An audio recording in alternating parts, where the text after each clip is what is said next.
unlock it in a minute here.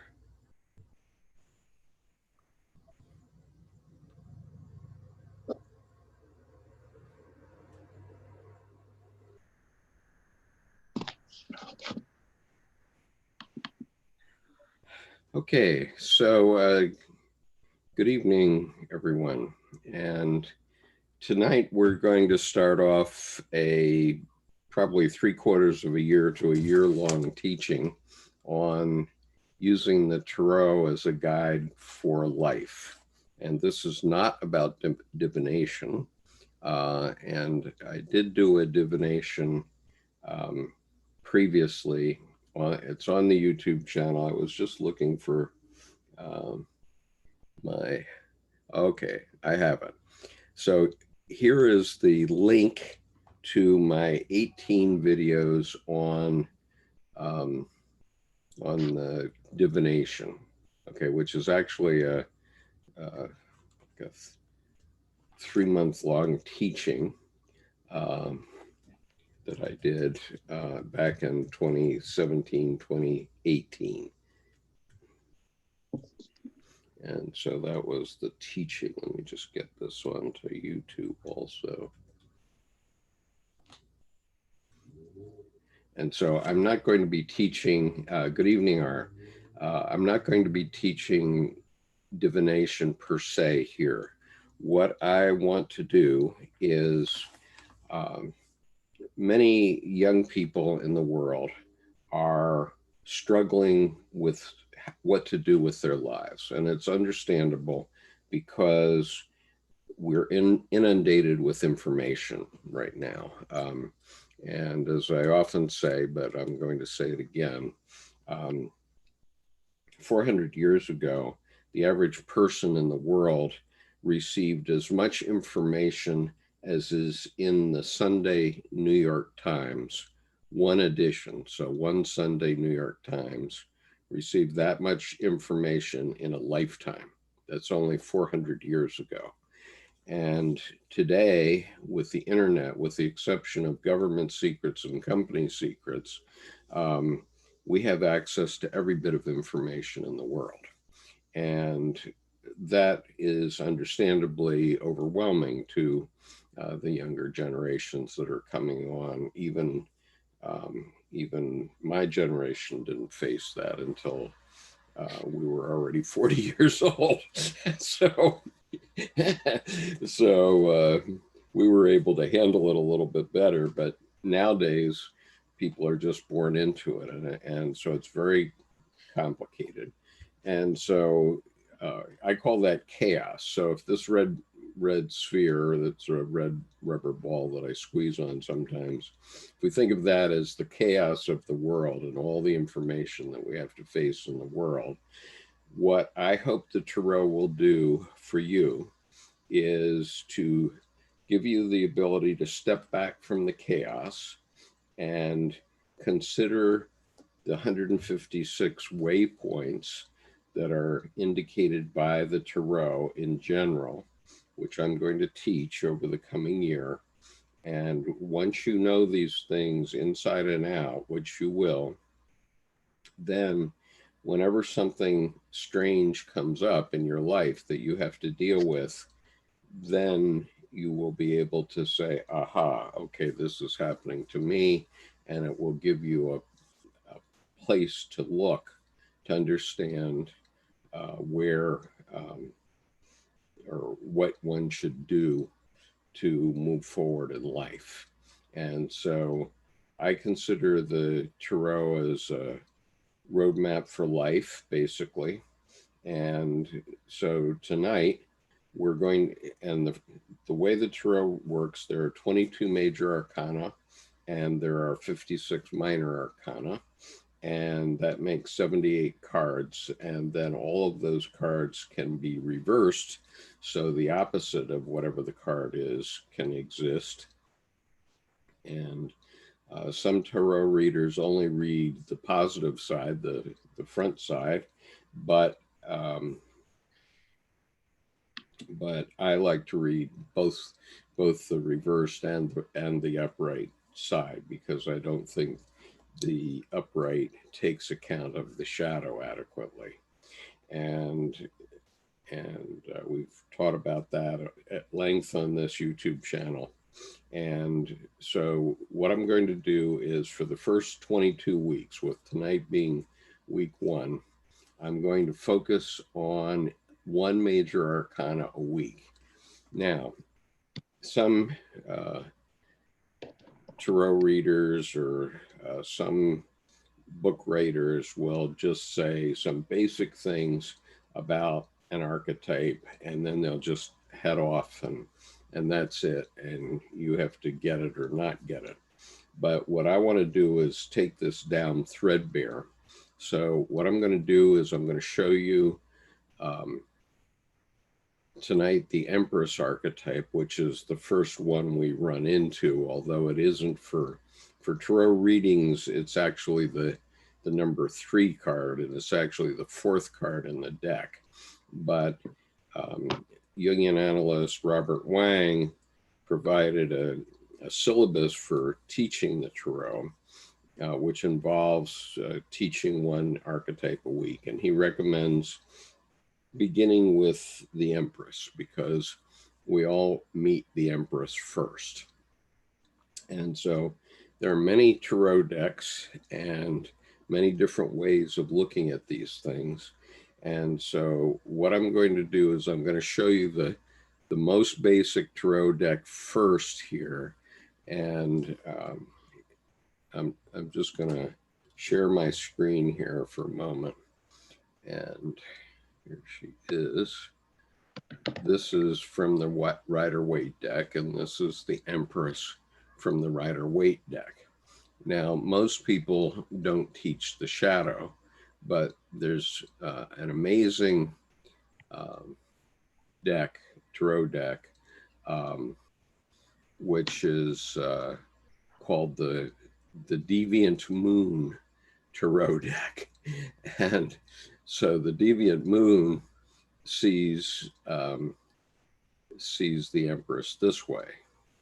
And so I'm not going to go into this in great detail right now. The descriptions will really be for later on, after all the kitties have gone to bed. But I just wanted to give you a sense of the range of the things that we're going to talk about tonight. And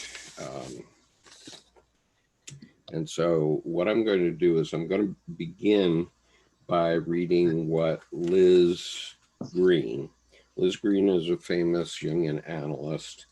She's also an astrologer, and she's written 2 books called now the New Mythic Tarot. Originally it was the Mythic Tarot about 40 years ago. And let me show her book just so you know. And I think that this is an excellent place to look for information about the tarot. And this is the book that I'm going to read from. And the card that she has on the front of this particular version of it, there's another version, but on this version, this card is the Chariot, which is the 7th card, I believe, in the tarot. But I'm going to come back to that. And so anyway, so what I'm going to do is I'm going to read what Liz Green says about this, and then we can begin our discussion, and I'll start to share some other decks. So and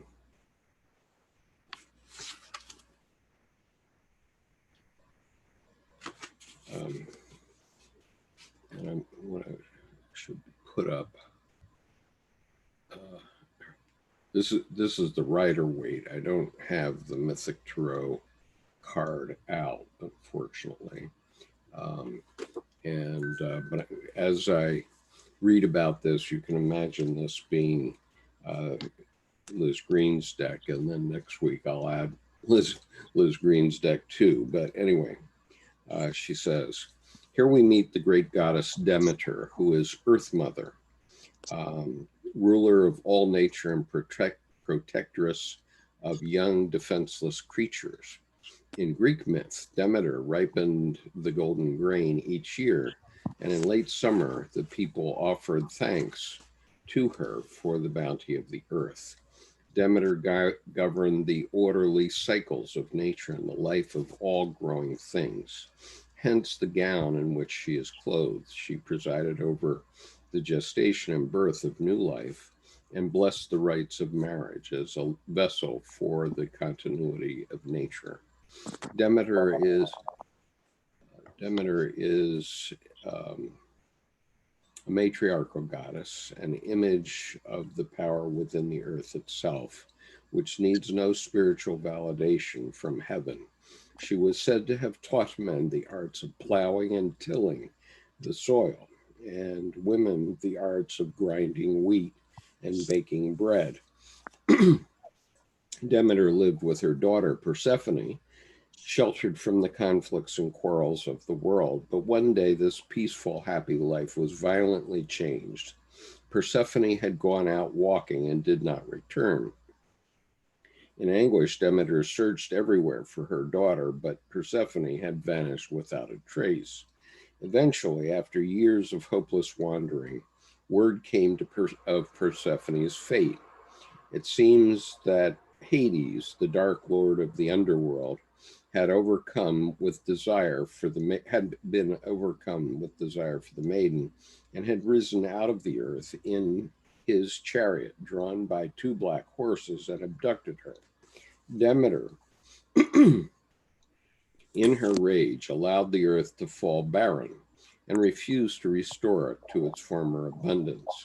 Because she could not accept the change which had occurred, even though Persephone had willingly eaten of the pomegranate, the fruit of the underworld, and Hades had treated her with honor and made her his queen.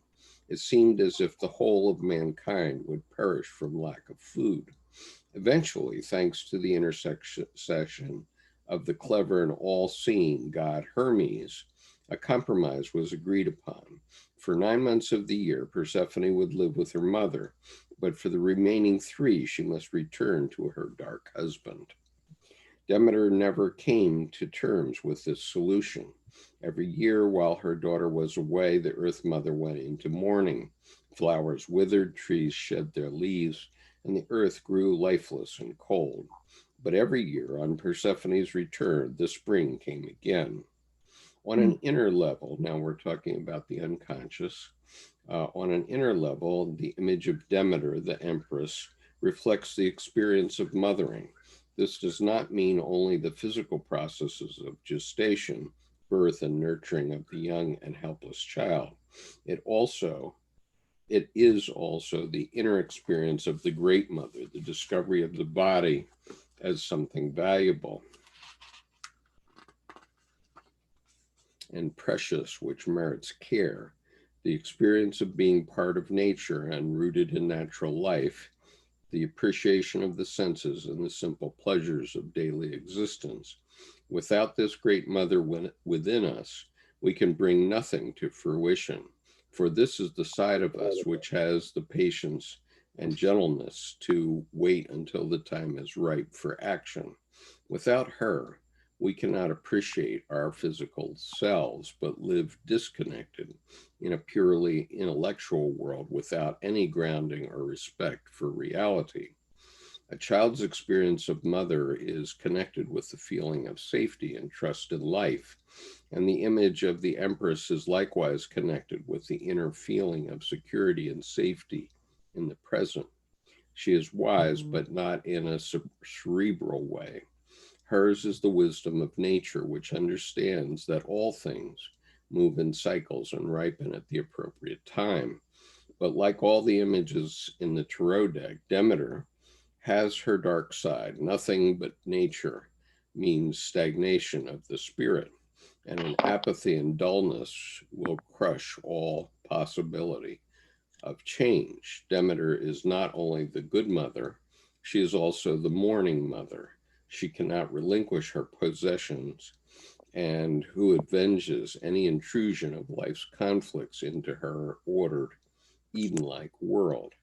This mourning mother can be full of bitterness and resentment because life requires change and separation, and endings must occur. Thus, when the Fool on his archetypal journey encounters Demeter, the Empress, he is thrust into the dark and light dimensions of his own instinctual nature. And then here's the divination reading.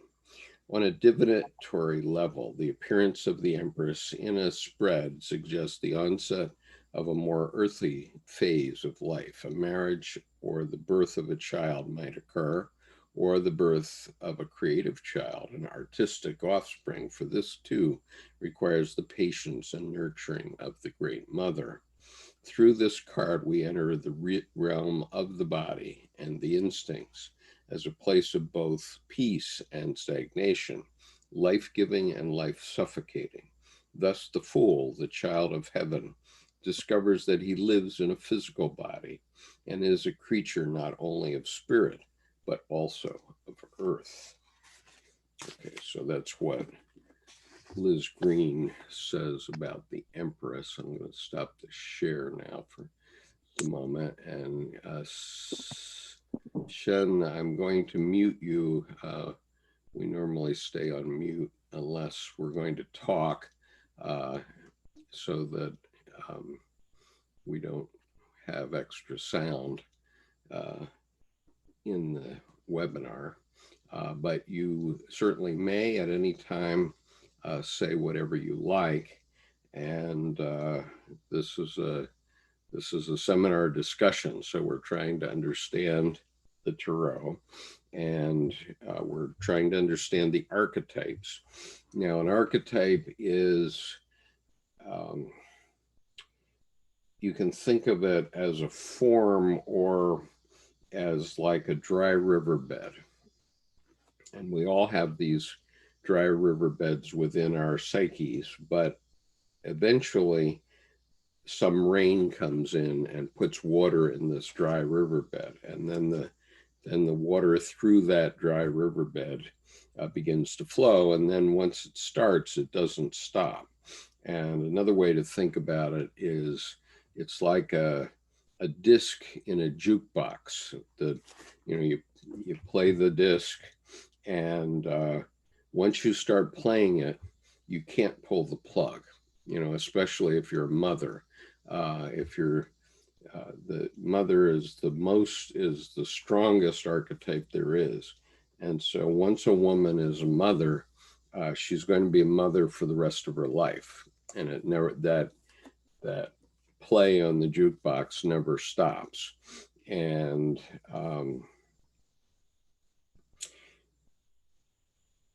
a younger girl, for example, might think, oh, well, I'm going to have children and then I'm going to go on with my life.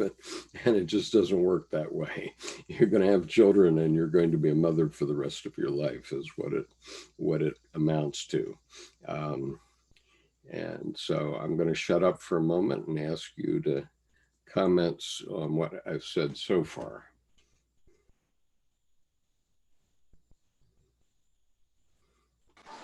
Skip? Yeah. Oh, no, I was just wondering about the mother. What were your thoughts on, like, let's say the mother archetype, but in a male? Because we've got all archetypes in us, right? So, like, let's say yourself, for example, you have a pretty big family, I imagine, and you've, obviously being the father, even the grandfather. But what about the mothering or the mother archetype in yourself?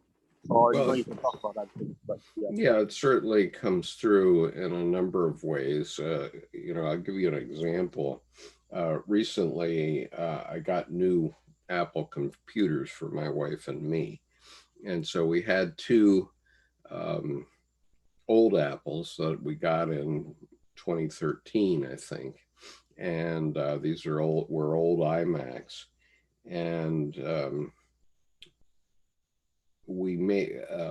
we cleared them so that they were like like they were new again. And then we gave them to my daughter, who has 4 sons.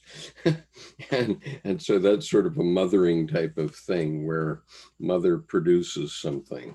You know, my mother once, I especially remember what comes to mind is one time I had to have a costume for a Cub Scout pack meeting. And my mother, we didn't have any idea what costume we would make.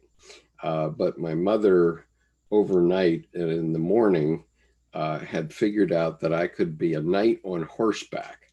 And so I woke up in the morning and my mother was twisting coat hangers and things. And I said, you know, how's this going to work, Mom? And she didn't tell me. She said, you know, but you're going to be a knight on horseback. So, so I went off to. How old were you again? Sorry, how old were you again? I was probably 10. Okay, I might have been 9 or 10. And so it was Cub Scouts, not Boy Scouts. And she sent me off to school with me quizzical about what all these coat hangers were about, right?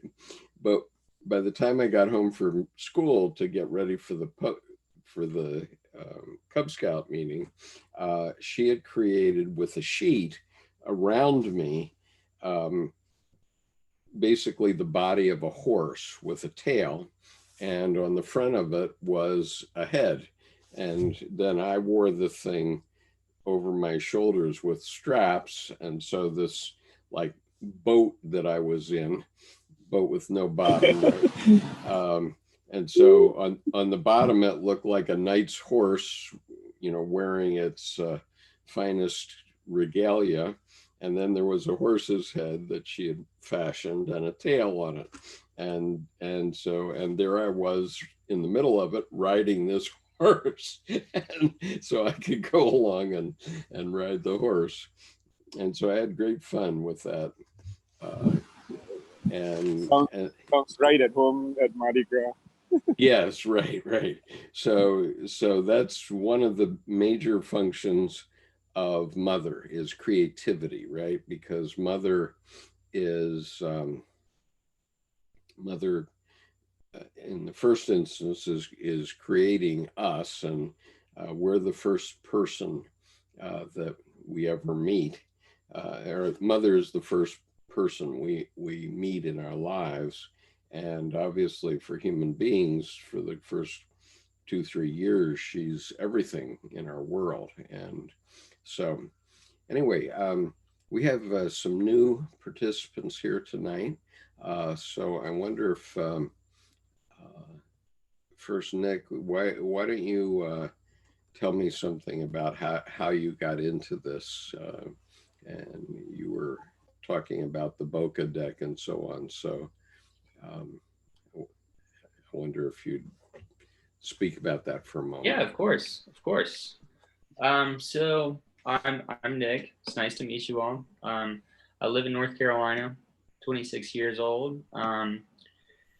It's I've tried to think about exactly how I got into tarot, and it's not completely clear, but I can say that I picked up a tarot deck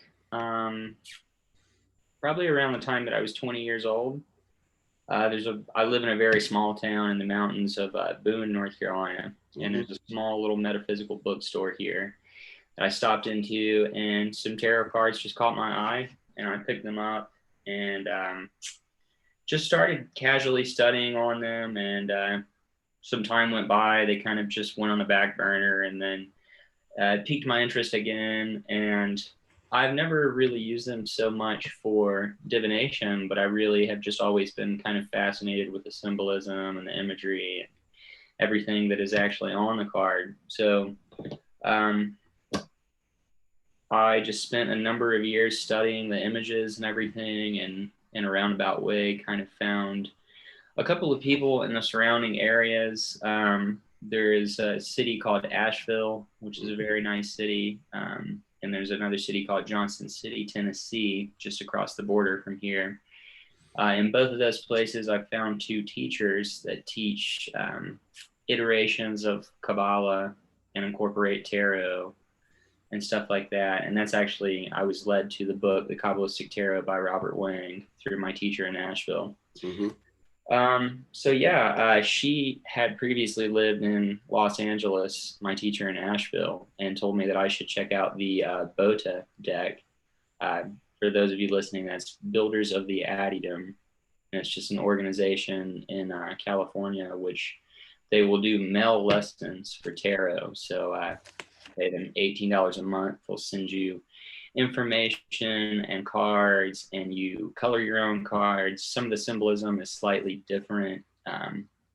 It's my understanding from that, I think it's from that book, The Kabbalistic Tarot, that Arthur Edward Waite, the mind behind the Rider Waite Tarot, kind of veiled a lot of the symbolism. So a lot of it is there, but there are also some pretty crucial components that have just been intentionally left out. So you don't go up against that so much in the Bota deck. But yeah, I think that about brings me up to speed in terms of my tarot studies. And I mean, you know, also going right alongside of that, I've been casually reading Jung from home and studying Jungian psychology for a number of years as well. Yeah, great. So Sen Margolis, how do you pronounce your name? You have to unmute, or I have to unmute you. There you go. Okay, yeah, it's Zen. Zen. Yeah. I kind of got into tarot recently. I looked at it a few times. I got a color your own deck at one point because I was feeling stressed out, so I was like, I'll just pick up something new to do. And once I started kind of getting into it, it felt very natural and intuitive for me. I've been reading Jung since I was around like 18, like on and off. So yeah, it's really interesting to see how the cards tie into archetypes.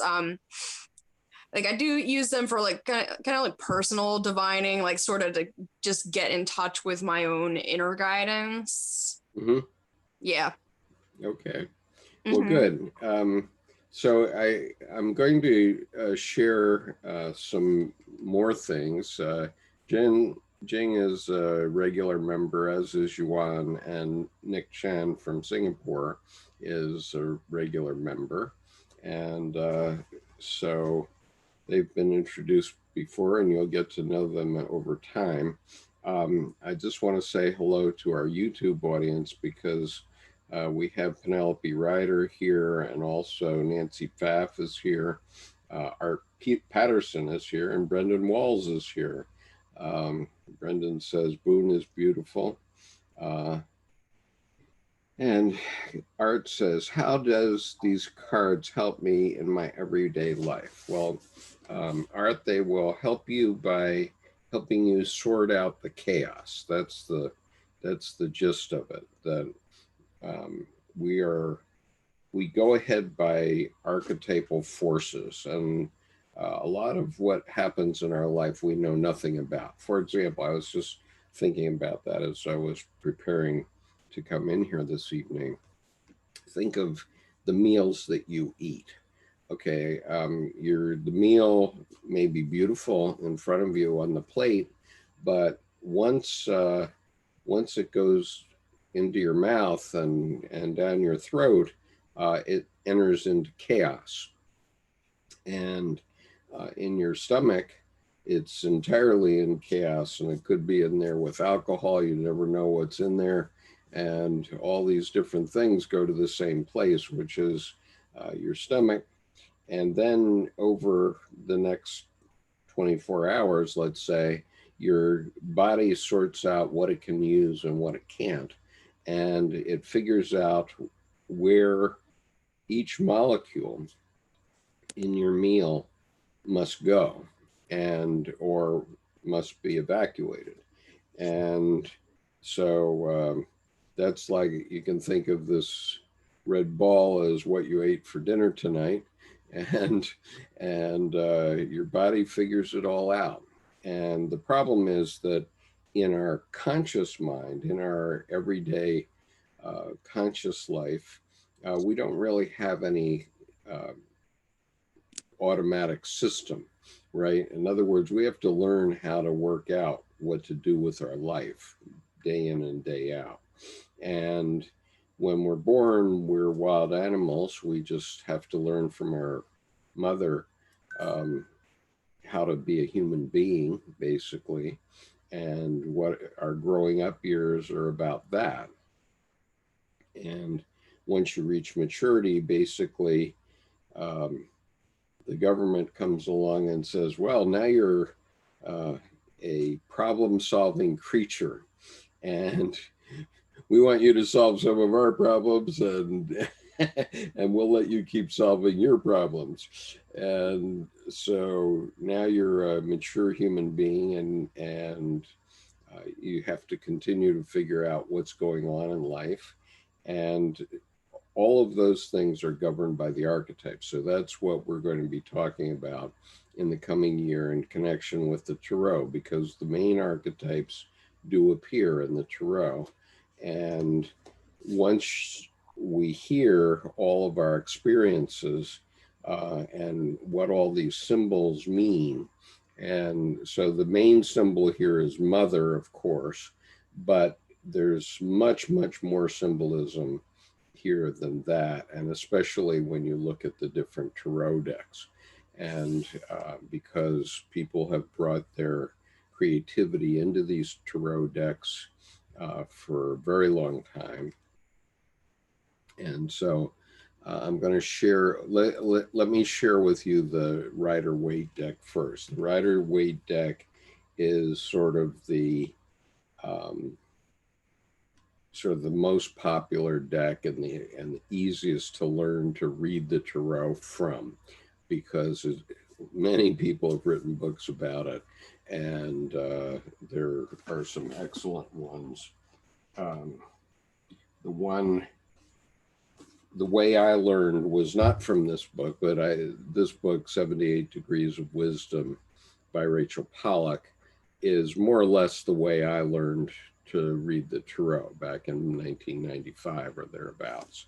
And so I can highly recommend that book, but I can obviously also recommend the Liz Green book and the New Mythic Tarot, and many others. So, and I'm going to be talking about several of them tonight, but I also wanted to talk about your experiences in terms of your mothers, and maybe that will stimulate me to tell some stories out of school about my mother. But anyway, in terms of symbolism, now I want to talk about the symbolism of the cards, because that's how we relate to them. And so, first of all, I'm going to go back to the Rider Waite. Maybe not. Oh, yes, I did. Okay, so you're seeing the Empress from the Rider Waite, correct? Yep. Okay. All right, so in the Empress from the Rider Waite, we have many symbols of nature. And the big symbols are 12 stars in the Empress's crown, which represent the stars of the zodiac.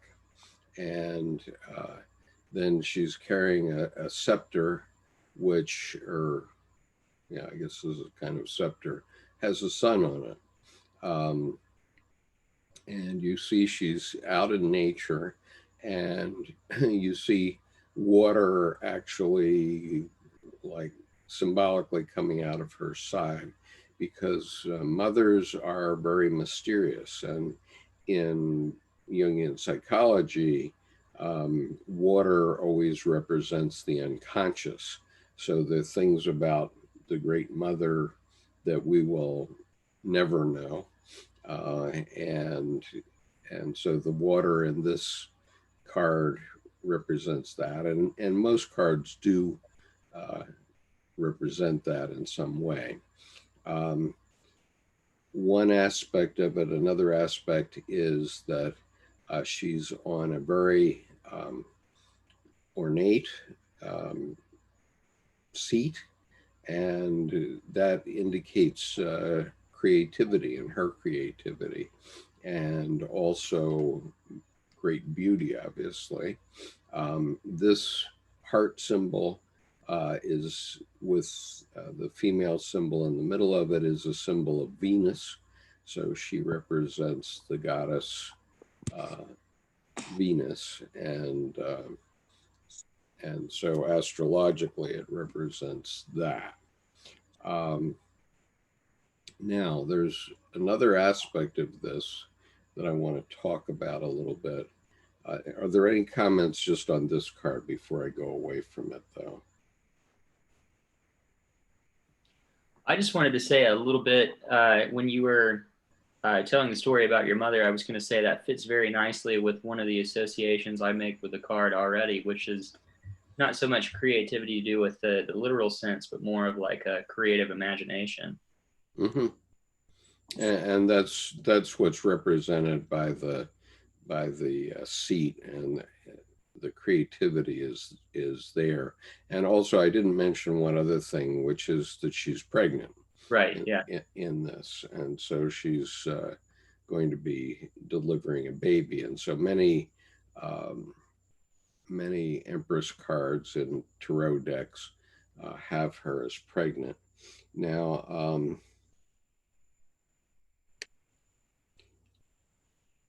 and Olaf asks on YouTube, what about Persephone and the underworld?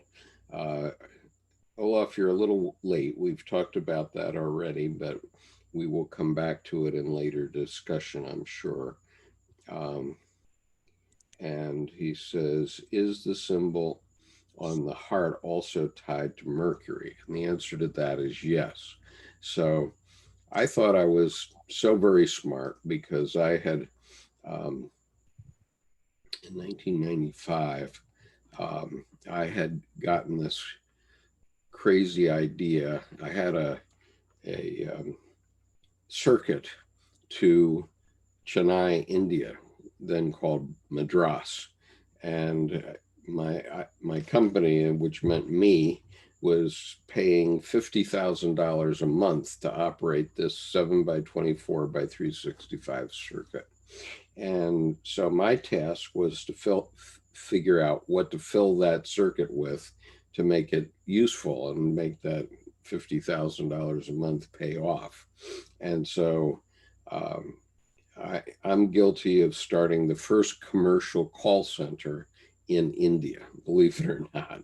There was one other call center before mine, which was run by Swiss Air, but it was not a public call center. It was a call center they used to handle their reservations. But mine was the first commercial call center where we were actually selling our services. And one of the things that we decided to do was to create a 900 number, or a series of them, where we could offer tarot readings at very low price. And so I got on an airplane in Baltimore here and flew over to Madras, not knowing a thing about the tarot. And I found a young man who was a very gifted tarot reader, and he gave me a 5-hour crash course in reading the tarot.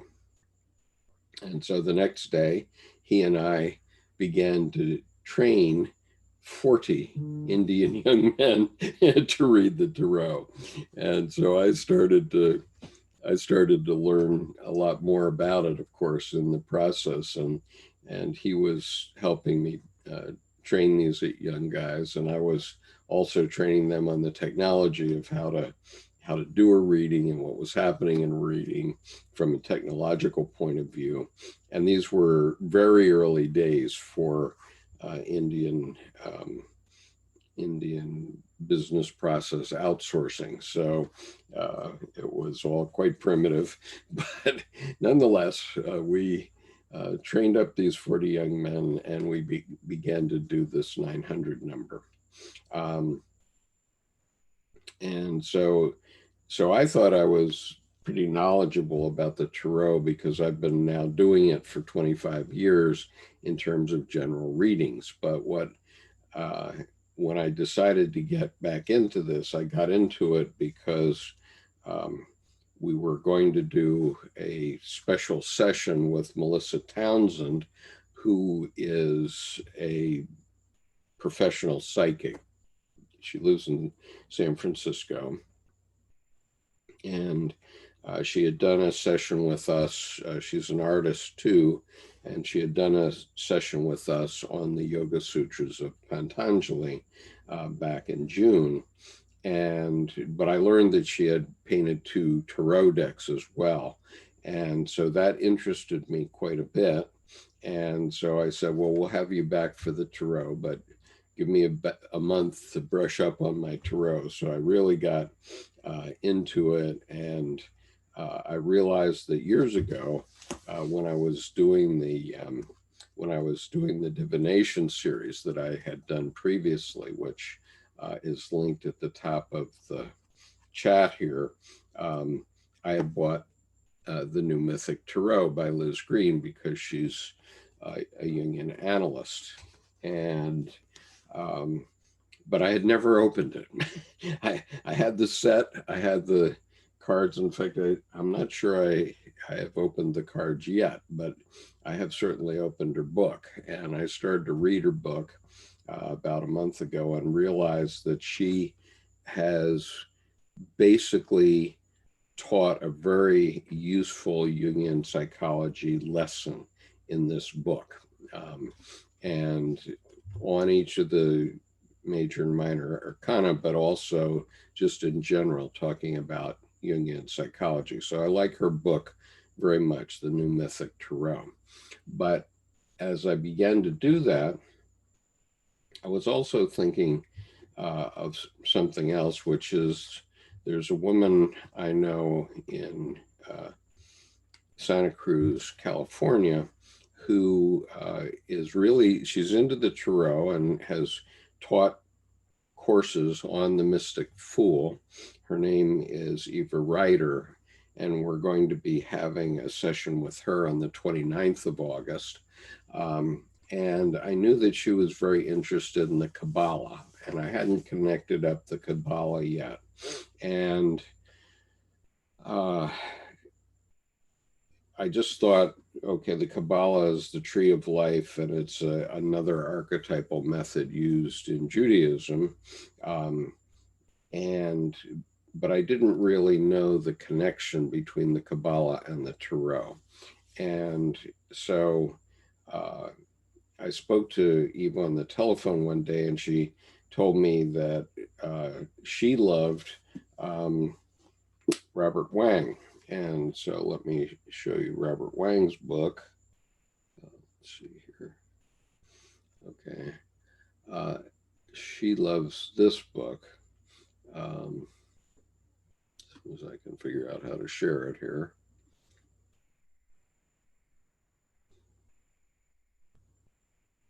Okay, here it is. Okay, so this is Robert Kabbalah's book, and she strongly believes that the Kabbalah and the Tarot are closely connected.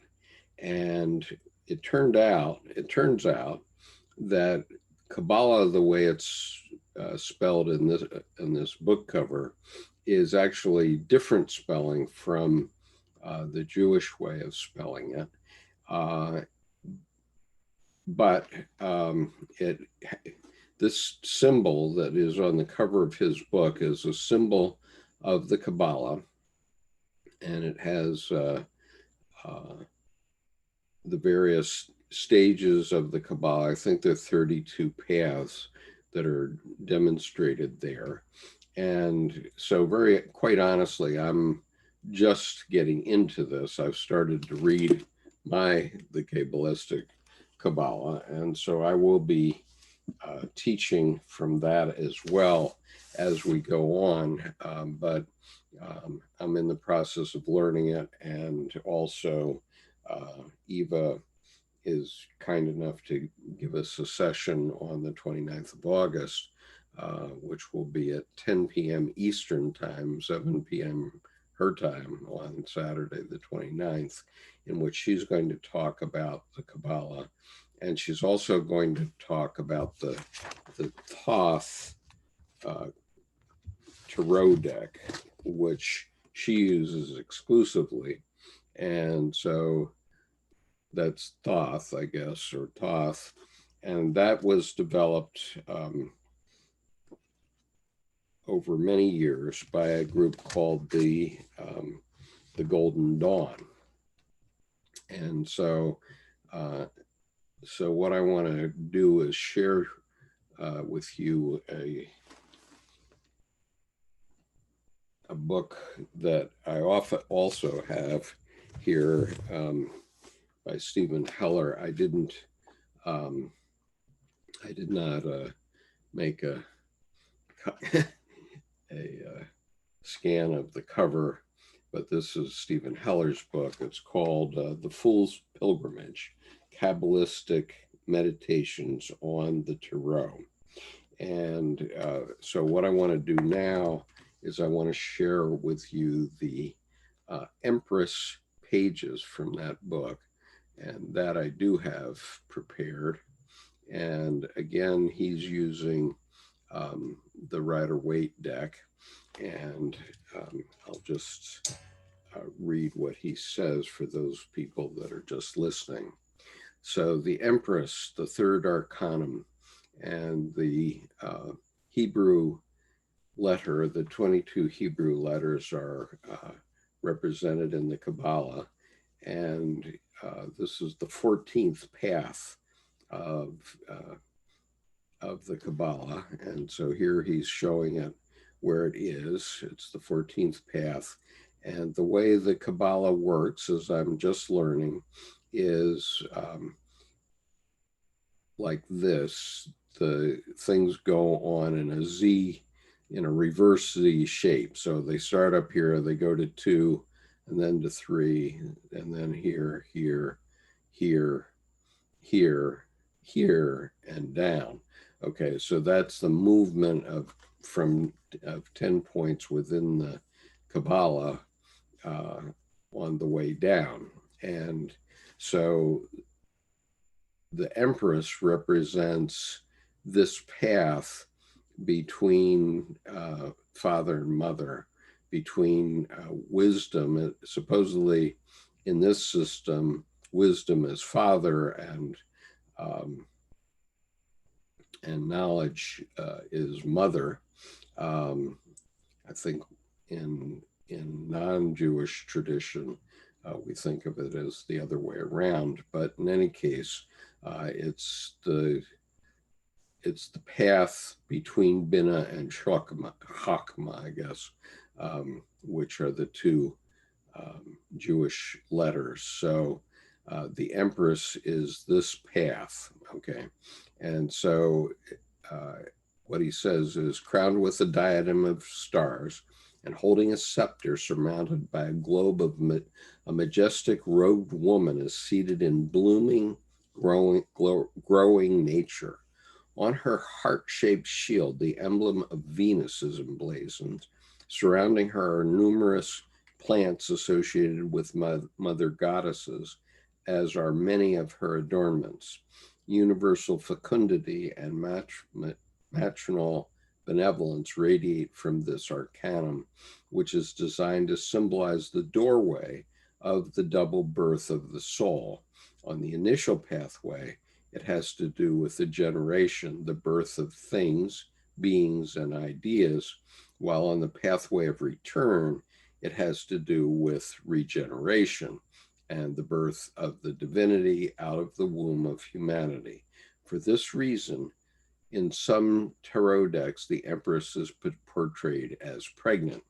And so what this refers to is, in the major arcanum, there's a path into the physical world, which are the first 10 cards in the major arcanum. And then there's a path toward the spiritual world, which is the unconscious and, you know, ultimate attainment in your life. And so that's what he's referring to here.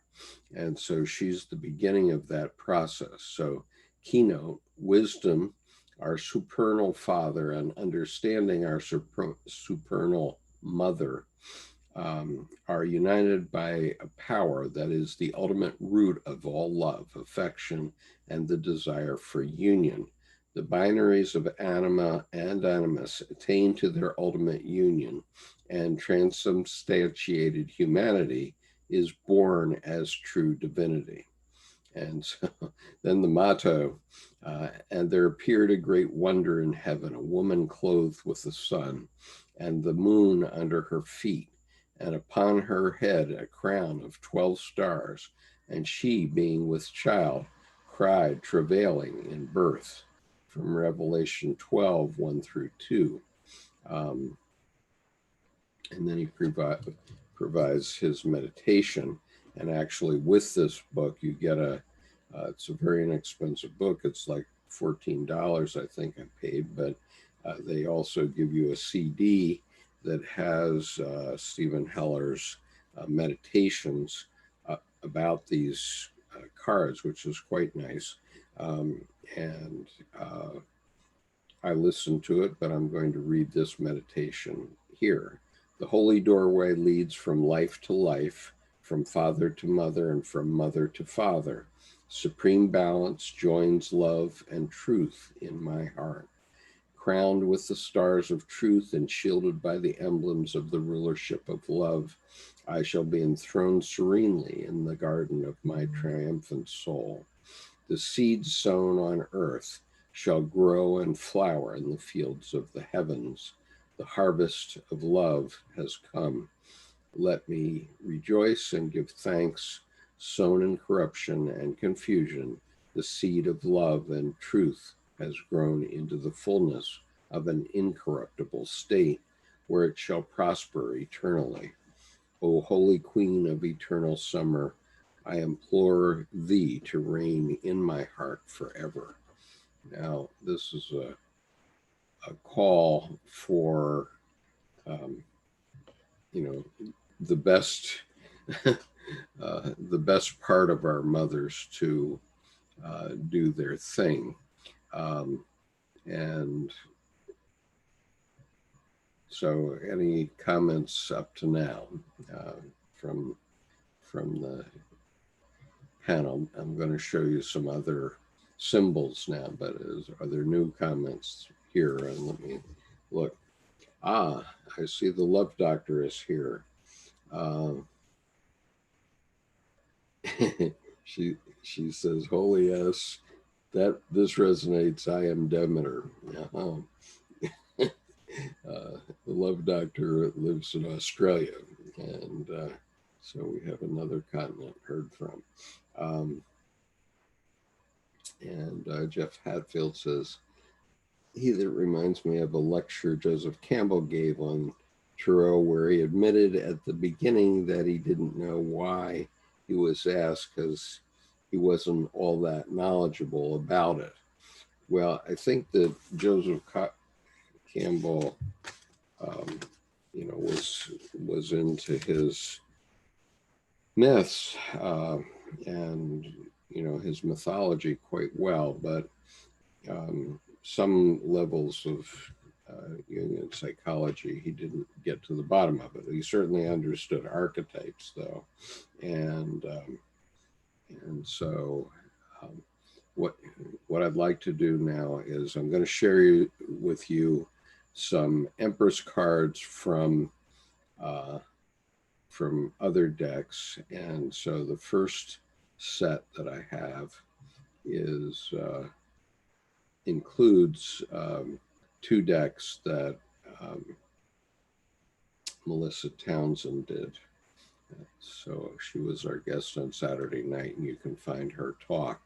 And so in these four decks, now this deck is called the Cosmic Tarot, and we can look at the symbolism here.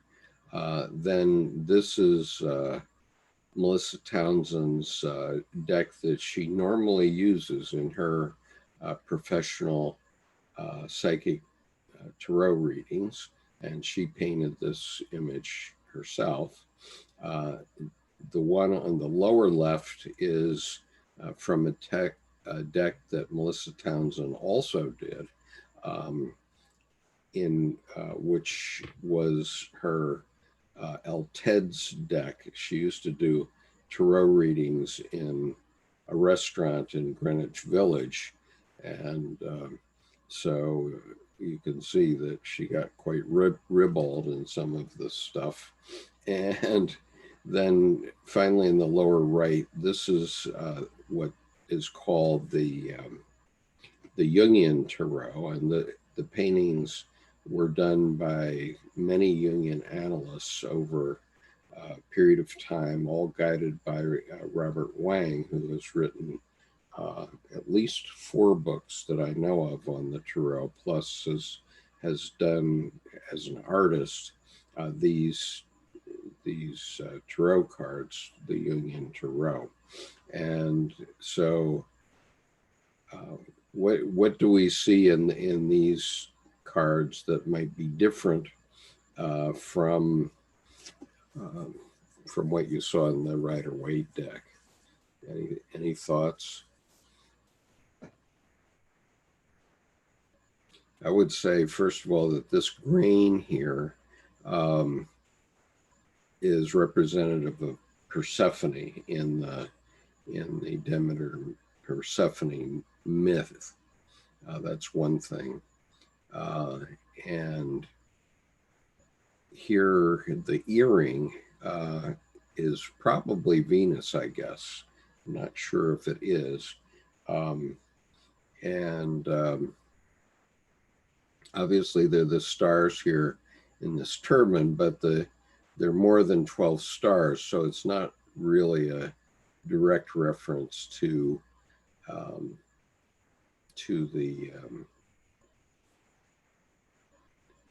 astrology per se, but it's a reference to it.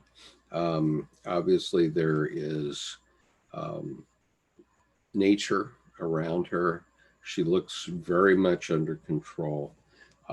And by the way, the Empress is above the Queen. So I'm going to share with you a little bit later some of the queens of these decks, who are also very mature women, but the Empress is kind of above them.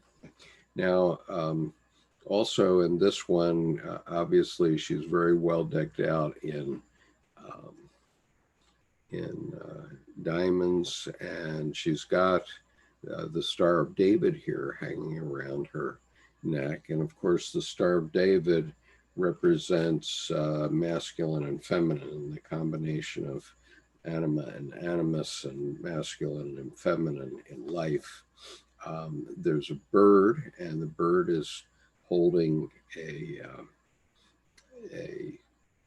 berry, which represents the benevolence of life. Anything else anybody sees there? Could the berry also represent the womb, since aren't fruits, they're like the female reproductive part of a plant? Sure, and that's a good point. It's representing, the fertilized egg, perhaps, or the egg before fertilization, even possibly. And this seems to be a globe here in this case. And what else did I see here? Okay, I'm not sure what else, but then on Melissa's card, I'm not sure what we're seeing here. Obviously, there's benevolence in the fruits, but because Melissa in this deck decided to do it monochromally, or two, black and white, basically, or black and beige, it's a little harder for me to see how to use it as a reader. And here you pretty much need to you pretty much need to know the representations from the other cards in order to appreciate what is here. But obviously there's a lot of fruit, and maybe this is a globe also. She had done various globes. Olaf says a starry earring is Venus or Jupiter, right? And I would say it must be Venus, because we've already noted that Venus was the emblem for this card. Brendan says, I love that prayer invoking the best we can be, giving that so many of our gifts are inherited. Yes. And so anyway, but obviously Melissa has evoked the satisfaction of motherhood. And if you go to her website, she's done a whole series already along the lines of what I'm doing now, except she did it in much shorter blivets of like for the Empress, she gave it 7 minutes. And so my reaction to what Melissa did was that, and Melissa doesn't tend to read reverse cards, by the way. In her readings, she doesn't read reverse cards. And so she doesn't see the shadow side of mother so much. And so that's what I heard when I went and listened to her presentation. It was it was lots of rainbows and unicorns, but but none of the shadow side. And then in her other deck, she obviously has the earthy side, and I'll leave that to your imagination and thought. But then in this deck, the Jungian deck, Robert Wang has done quite a complex series of images here. So I just mentioned some of them. Okay. First of all, he's got a mandala here, and mandalas are very central to Jungian psychology. And he doesn't put the names of the cards on them, so you have to pretty much figure them out. And when I first got this deck a couple of weeks back, because I bought a few decks in the last couple of weeks just so I could teach this program, I was not wild about it. But actually, as I have worked with this for this evening, and I was looking at this card for the Empress, it's growing on me, because he's really pulled together a lot of major imagery here. And so, for example, she is holding a cup, which is symbolic of the womb, of course. And she's got water behind her, which represents the unconscious. And obviously, we're in our mother's womb for 9 months before we're born. And that's a watery place. It's, beyond here, there be dragons. And so he's showing the dragons and the things that are not known in the unconscious that worry a lot of people. There are... Yep, I have a few things I'd like to say, if that's all right. Yeah, go ahead. Go for it. So I haven't seen this tarot by Robert Wang, but it's very nice. And Yeah. In the book by Stephen Holler, he had the quote from Revelation in there. And the ending of that quote is kind of alludes to some of the symbolism here. It says, "Then another sign appeared in heaven, an enormous red dragon with 7 heads and 10 horns and 7 crowns on its head." Mm-hmm. So it's really interesting that he has the dragon there. And one association that I make is kind of pairing this card with the card that goes just before it, the High Priestess. And in the Rider Waite deck, you have her robe turning into water and flowing into the next card by the Empress in the Rider Waite deck, which is some pretty potent symbolism. Yes. And for Melissa Townsend's deck here, I'm only just now realizing what I'm seeing, but I think that that's a pretty potent symbolism as well, because also if you bring in the Hebrew tradition of, well, the Kabbalistic tradition of putting the Hebrew alphabet to the cards, Daleth is the card associated with the Empress, and Yes. Daleth is the door, really the door of life. Yep. So that sits quite nicely. Right. Any other thoughts here? Yeah, I actually did kind of have some thoughts about the I guess the integration of the Kabbalah. I mean, I am also currently studying the 10 Sephirot, and I remember seeing in the book that said the Empress represented the path from Bina, the path from Bina to Chokmah. Yeah. That's understanding and wisdom. Like on the severity side, it's understanding, and then on the mercy side, it's wisdom. And yeah, I think I see those traits can be very easily associated with mothers, and you know, with this card. And also, mother is both wisdom and understanding, and we have to understand that in the Old Testament, wisdom is actually Sophia. So wisdom is the female manifestation of God, actually, and the anima of God, as she represents herself in Proverbs 8. And did you say that you pronounce your name Jean? Jean. Zen. Okay. Zen. Yeah.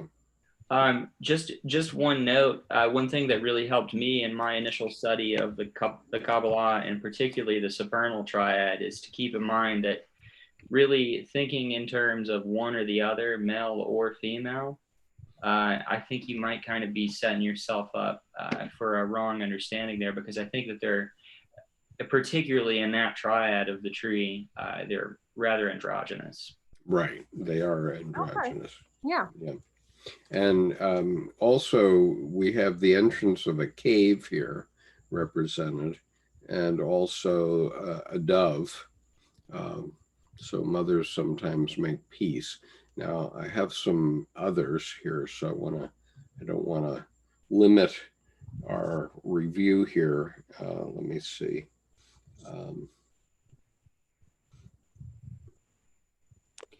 Okay, so so there's another group of 4 that I have. I have 2 more after this, but just to share. So here we have the Empress, and this is the Golden Dawn set.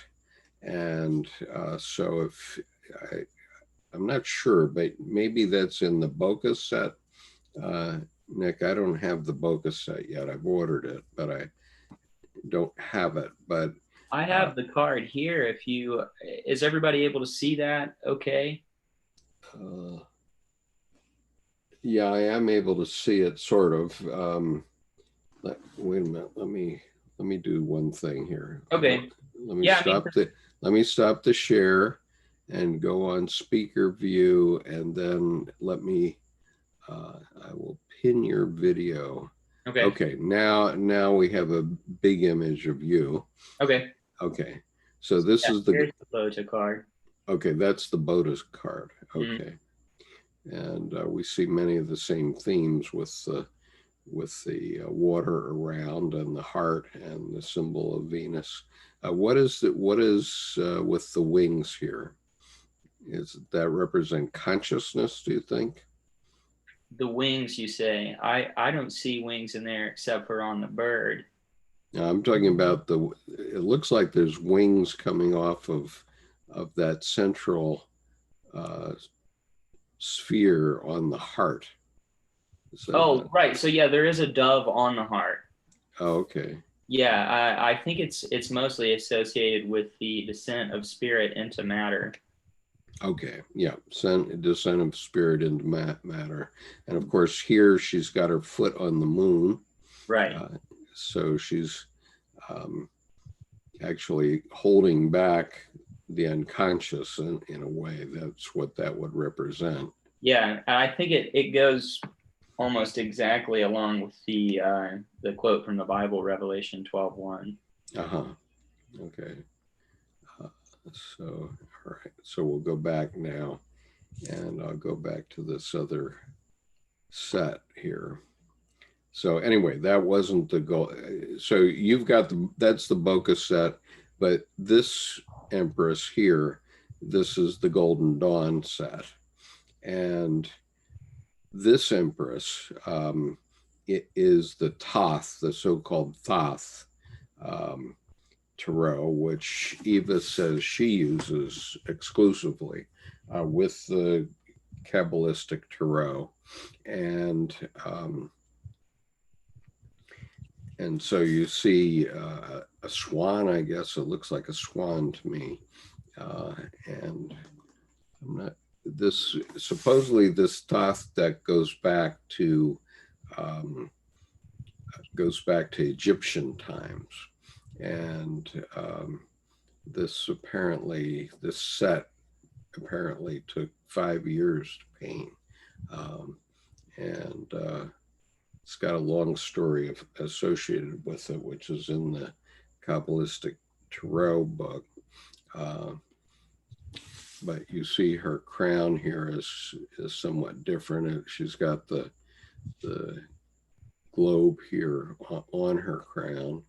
And the way her legs are makes her seem much closer to nature and maybe closer to sort of an earlier example of nature evolving, perhaps.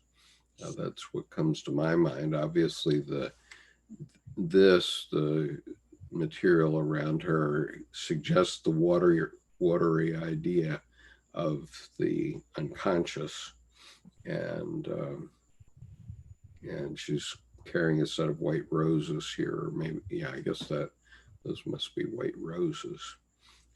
Any other thoughts about that? Yeah, I have two things I'd just like to say. One is this one really seems like it's a great synthesis of the High Priestess and the Empress, because you've got the waxing and the waning moon.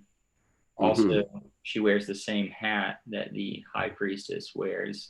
But also, just one thing to kind of be careful of is that in later weeks, so the Thoth deck was made by Aleister Crowley, and he implemented some changes of his own to the not so much the sequence of the cards, but Kabbalistically to the Hebrew alphabet of the cards. So like next week, the Emperor in his set, he changes some of the associations around. So it might not be in line with everything else. Yeah, and Stephen Heller, who's a very famous Jungian analyst, and he was also an ordained priest, but became a priest of the Gnostic Church, and he's the one that wrote the book that I was showing you the page from. He's changed wisdom and understanding, I think, between what I have previously understood, because I think of wisdom as the feminine, as Sophia from the Bible. And, but of course, because of this path between Binah and Chakma, the Empress represents the combination between the two. So it includes both, okay? And here, there's another one, and I love the description in this one. This is Ciolo Thompson's The Line Strider's Journey. And this is her Empress. And I'd just like to read what she says about the Empress, because it's quite beautifully written, and give you a sense. So she says keywords are fulfillment, contentment, creativity, passion, fertility, abundance, children, motherhood, happiness, the arts, and prosperity. Now, you see why we couldn't possibly do this in 7 minutes, and why it takes a week to think about each archetype. And so next week we'll be working on the father, so you might want to be thinking about your experiences with your father. But here's what she says. Okay, ruled by Venus, the Empress represents creativity, fertility, art, harmony, luxury, beauty, and grace. She is the ultimate feminine archetype, the anima, Demeter, the goddess of fertility. The Empress herself is a fully developed woman, nurturing and peaceful. She wears a crown of stars representing her connection to the cosmos. I drew her with a monkey and a tiger, animals that represent intelligence and playfulness, as well as the potential for ferocity when needed.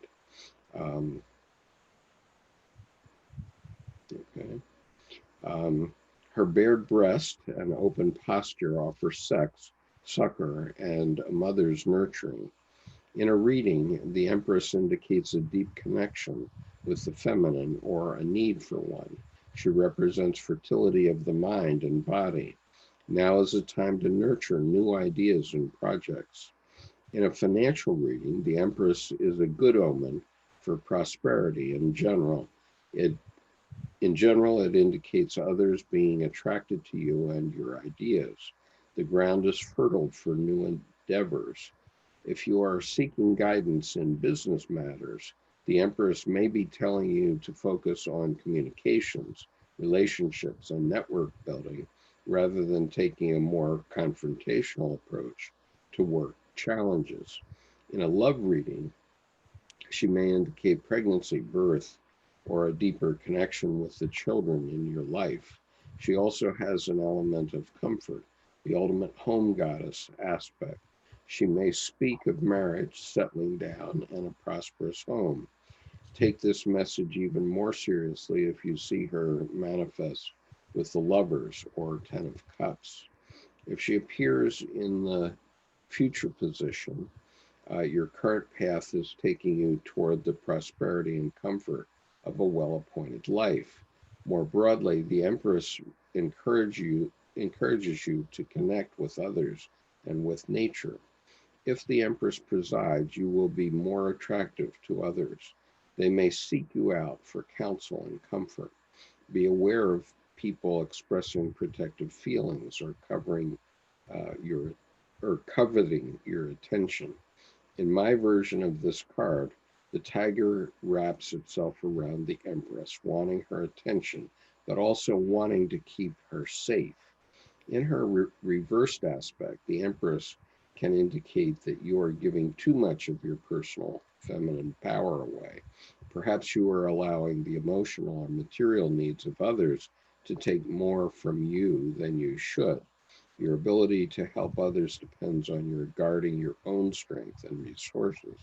This card in the negative can also indicate that you are wielding a masculine power in your life and that the feminine is being denied or suppressed. Seek balance to achieve your ultimate potential. Reversed, she may also speak of trouble with fertility or pregnancy, or an imbalance in your relationship with the children in your life. Lastly, the card sometimes speaks of a selfish or self-satisfied attitude. Are you, or is someone in your life, content to sit on the throne in the comfort of an established situation while someone else works hard to support or carry you? Remember, imbalances of power seldom last. You may have others you may have others at your beck and call, but if you don't do your part to carry an equal load, your throne could quickly crumble. And the correspondences are Libra and the number 3, of course, and associated plants are hazel, mistletoe, and dong quai, and rose. Okay. So that's what Ciolo Thompson says about it. And then this is the Spirit Song deck, the last one, and it's by Paulina Cassidy, and the Spirit Song deck is all animals. And so here we have a rabbit, obviously representing fecundity, and the rabbit has the water around its feet. It has the sun above, and is there a moon somewhere below? I don't know, but all kinds of nature around her. So, and here she puts in beauty and abundance. So those are all the nice things about Mother. Let's see, there's a couple of more. These are more abstract. And I don't know, let's see what you think about these two examples. The one on the left is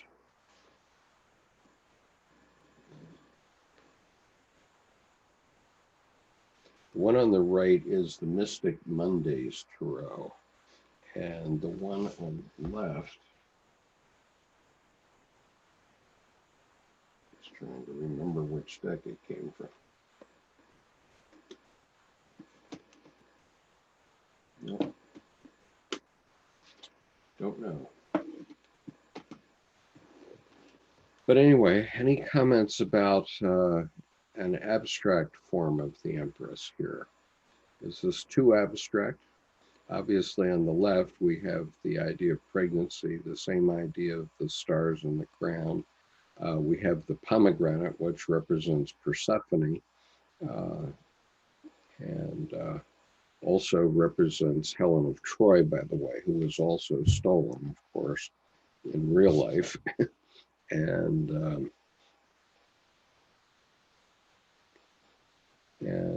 on the right, we have again a pomegranate and very natural scene like Hawaii. Any thoughts about this?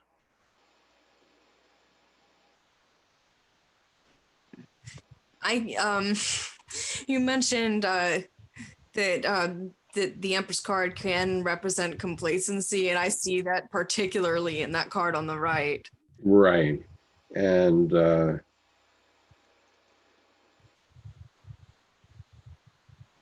yeah, that's from the Mythic Mondays deck, and that whole deck is quite girly, I would say.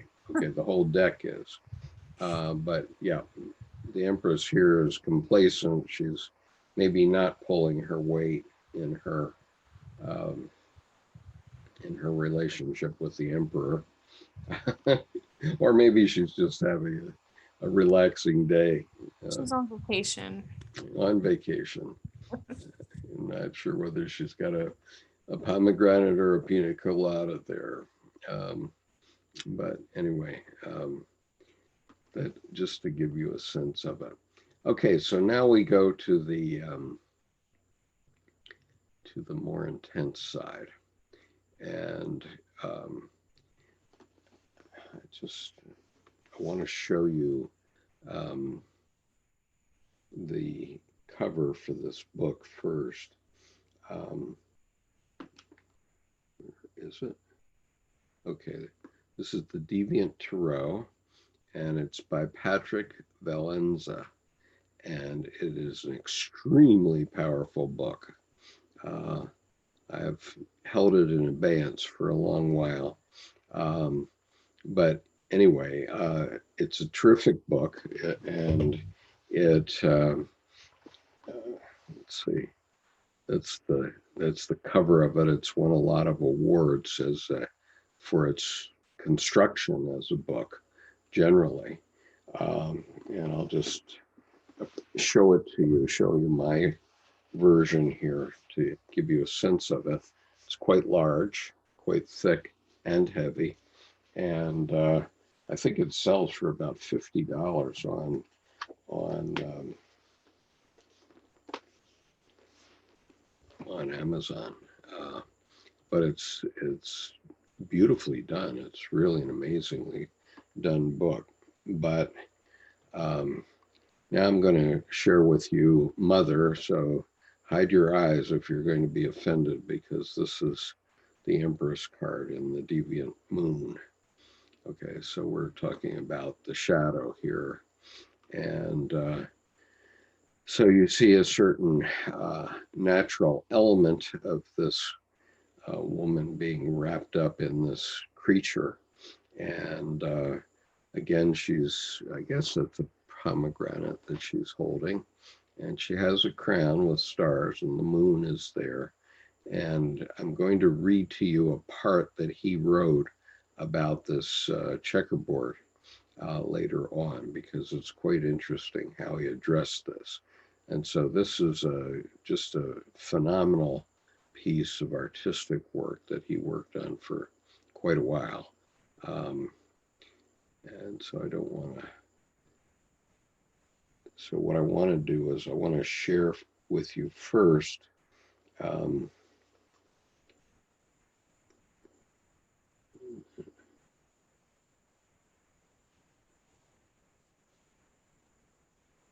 right. I guess first I'll share with you what he said. So this is what he said on the facing page to the image of the Empress there. In her royal garden of thorns and pods, the young Empress sits in a pose of stately grandeur. A long snake-like vine emanates from her body and wraps around her forearm.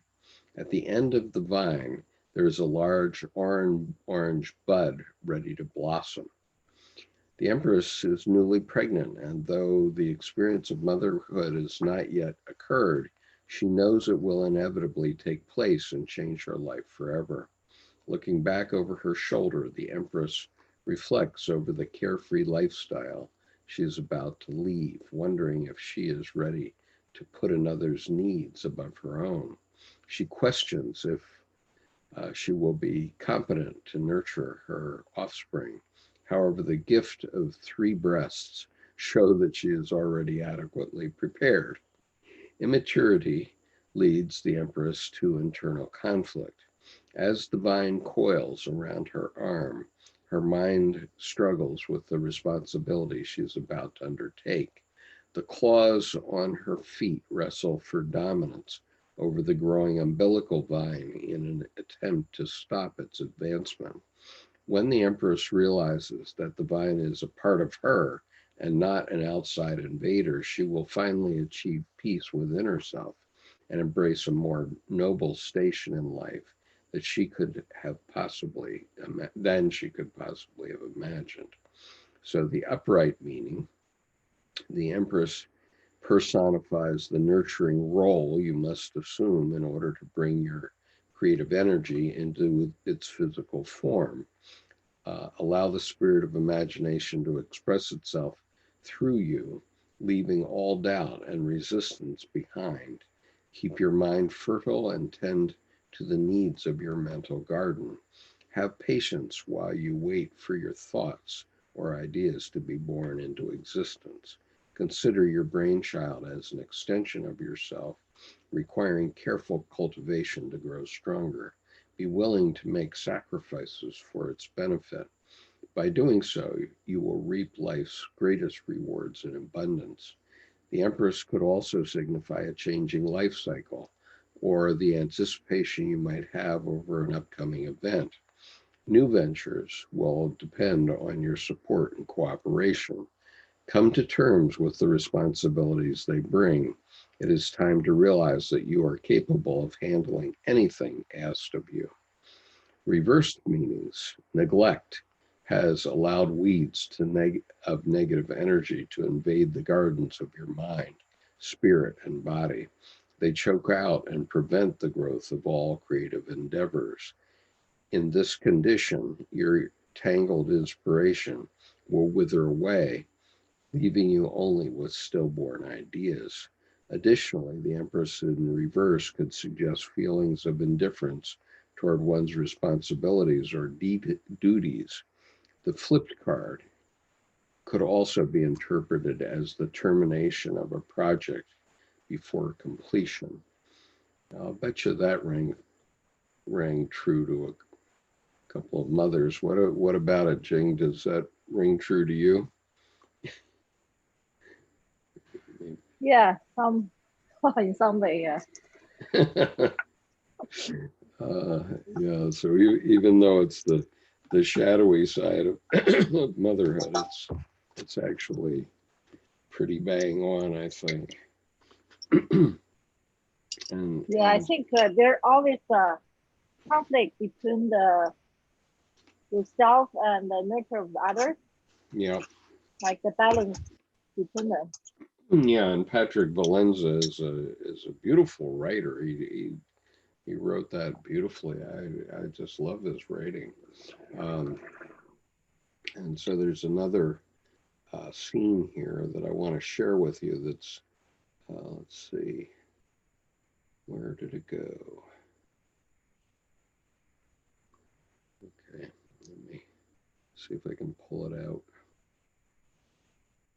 Okay, here it is. Okay, so this is on another page, and you'll see where the idea for this started to emerge, and especially the idea of the checkerboard floor. So he calls this the insane nursery. To accentuate their regal position in the major arcana, the Empress, High Priestess, Hierophant, and Emperor all sit on stone pedestals surrounded by a checkered tile floor. Inspiration for such flooring came from one of my earliest past life memories. The vision I have revolves around some curious events that occurred in a dark and dreary room where I awakened to find myself hopelessly confined inside a caged crib. I know that I am a very young child, and I can hear the frightening cries of other unfortunate children in the distance. Misery and a sense of impending doom lurk in the shadows. However, there is nothing I can do to escape. Peering between the bars of my crib, I noticed the checkered floor tiles below. The pattern leads my eyes into the darkness beyond where I hear the sound of footsteps approaching quickly. The strange nightmare ends abruptly as someone reaches in and rips my hair apart. Although the tiles pictured in the four cards have nothing to do with this vision directly, they fulfill my desire to include elements of every uncanny notion I have ever experienced. And so that just gives you a sense of his artistic creativity that he expressed in this book. Okay, so comments about that? Do you remember anything from childhood that made you feel you were in insanity? Well, when I first started going to school, I felt like it was a form of insanity because, like, you know, the other kids were very sort of they were very sort of chaotic, and you know, I just wanted to write and draw, and I was being told that was wrong and meant something was wrong with me. And I was like, I felt like I was in the twilight zone because, you know, the kids were mean and the adults were backing them up. So I was like, what is going on? Yeah, very interesting. Anybody else? Uh, yeah. Let's see. Over on the YouTube, there is. I may have lost track of some of these, and I don't have them at the right time in what we were discussing in the webinar. So it would be best if people who want to participate in this project join the webinar with us, and you can write to me at skip.conover@gmail.com, and I'll get you into our webinar so that you can talk about some of these things. Olaf mentions the jackrabbit is a hermaphrodite, and that's interesting. I wasn't really aware of that. And he also was mentioning the morning and evening star from one or two of those visions. Brendan Walls observes a lotus. Okay, that maybe that lotus is in the deviant moon, and not a pomegranate. Um, and Olaf mentions that the lotus is like an ankh, which is this feminine symbol. I'm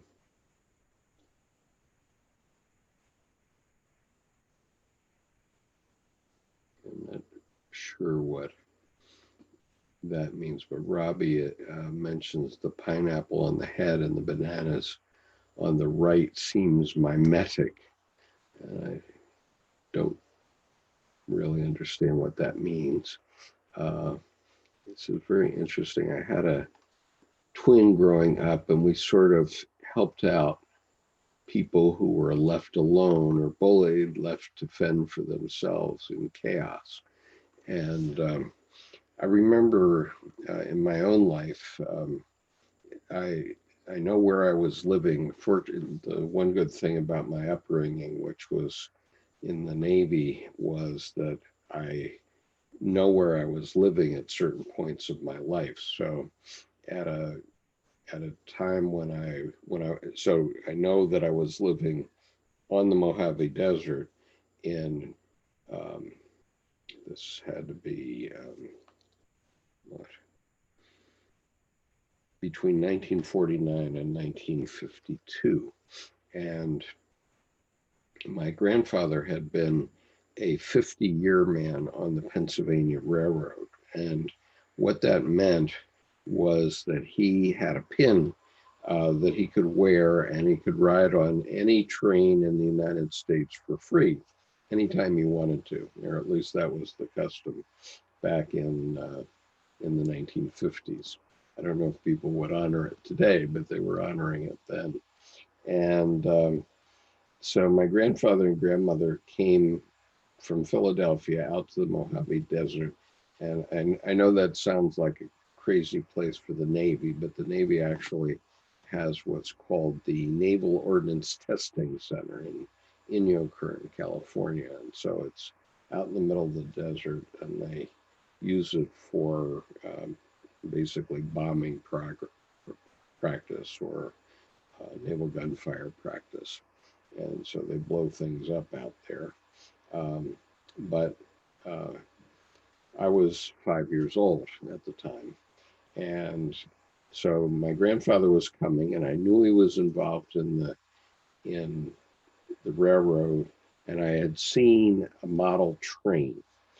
And I remember one time in a nap, either in a dream or in a vision that I saw just as I woke up from a nap, and there was this model train that was coming toward me up from my feet toward my head, and it was really like a snake that was coming toward me, and so it was quite frightening. It scares me even today. So good evening, Julie, welcome. So any other thoughts about mother and the archetype of mother? I think I've given fair a fair representation of the different aspects of this archetype and how complex it is. And so it's not something that you can write off easily. And so my idea about this series is that because the archetypes are so central to Jungian psychology, in this class on Monday nights, and we're doing many other things. We have an advanced reading group that meets on Wednesday afternoons that is doing something entirely different from this. But because archetype is so central to Jungian psychology, and because of this need for a roadmap of life for young people who are just coming into this, crazy world of chaos. I pretty much every night I'm squeezing my world of chaos, but the idea is to be able to dissociate yourself from that world of chaos and just consider where you are on this path of life and what needs to be done now. And so if you follow these archetypes for the next 22 weeks, you're going to have a lot of it. And then we'll talk about the suits and the types of things that can come up in life that are represented by these suits. Any thoughts about how we're progressing or what you'd like to see different? I mean, this is what you've seen tonight is sort of my idea of how to represent the mother archetype. Yes, Skip, I have just a few things I'd like to say in hopes that maybe we can just kick the idea around a little bit. Sure. It's really more in kind of looking at the negative side of mother and the mother archetype, but it seems like so much of the card has to do with the world of mother and really all the things that are positive about that. But I was just wondering if we could spend a little bit of time talking about when the potential of mother kind of goes into being possessive or smothering and maybe linger too long in that world. Yep. Sometimes, the child has to break away too. I said in a session a week or two ago that, I remember when I was 13 and my brother and I were needling my sister who was 8 at the time. So it wasn't a very fair fight. And my mother was really ripped at us. she was really angry, and she came and she pulled back to whack me across the face, and I just put my arm up like this, and she nearly broke her arm on my arm, and that was the last time she tried to spank me, actually. But after that happened, she then grabbed my 2 hands and then she smacked me. But that was the last time she tried to smack me. That was one thing. And then, let's see, how old was I? 39, I guess, or 40, when I was breaking up with my first wife. And we had been married for 17 years at that point. And I've been with my second wife for twice that long, in fairness. And so that proved to be an appropriate decision in my life. But I recall one time I went into my mom and dad's house, and my mother sat me down and started to give me this talking to about how I had to go back to my marriage and give up this other woman and et cetera, et cetera. And I said, Mom, no, you're out of line here. And you can't say that sort of thing to me, not at my age, and it's just not appropriate. And at that point, I was already a lieutenant colonel in the Marine Corps. And I was a lawyer and an MBA, and I certainly knew what I was going to be doing with my life, or I thought I did. But in any case, it turned out I didn't know, and it took a while to figure it out. But I do remember my mother trying to dominate me and my life on that occasion, and how I had to fight back. But then I'll just mention one other thing about my mother, and that she was definitely a force of nature. There's no question about it. Everybody that ever knew her truly loved her. And by knowing her, I mean knew her well enough to really know who she was. And she, for example, she would organize every community. So whenever we changed our duty station, within a year, she would be the president of the Officers' Wives Club, no matter what. She would go in, and she taught me this one thing, and that was, if you want to get ahead in an organization and you're new to it, do not go into that organization and try to do what other people are doing in that organization. You should not do that. What you do is you go in and you find the voids. You find what things are not getting done in that organization, and you cheerfully accept responsibility for doing that.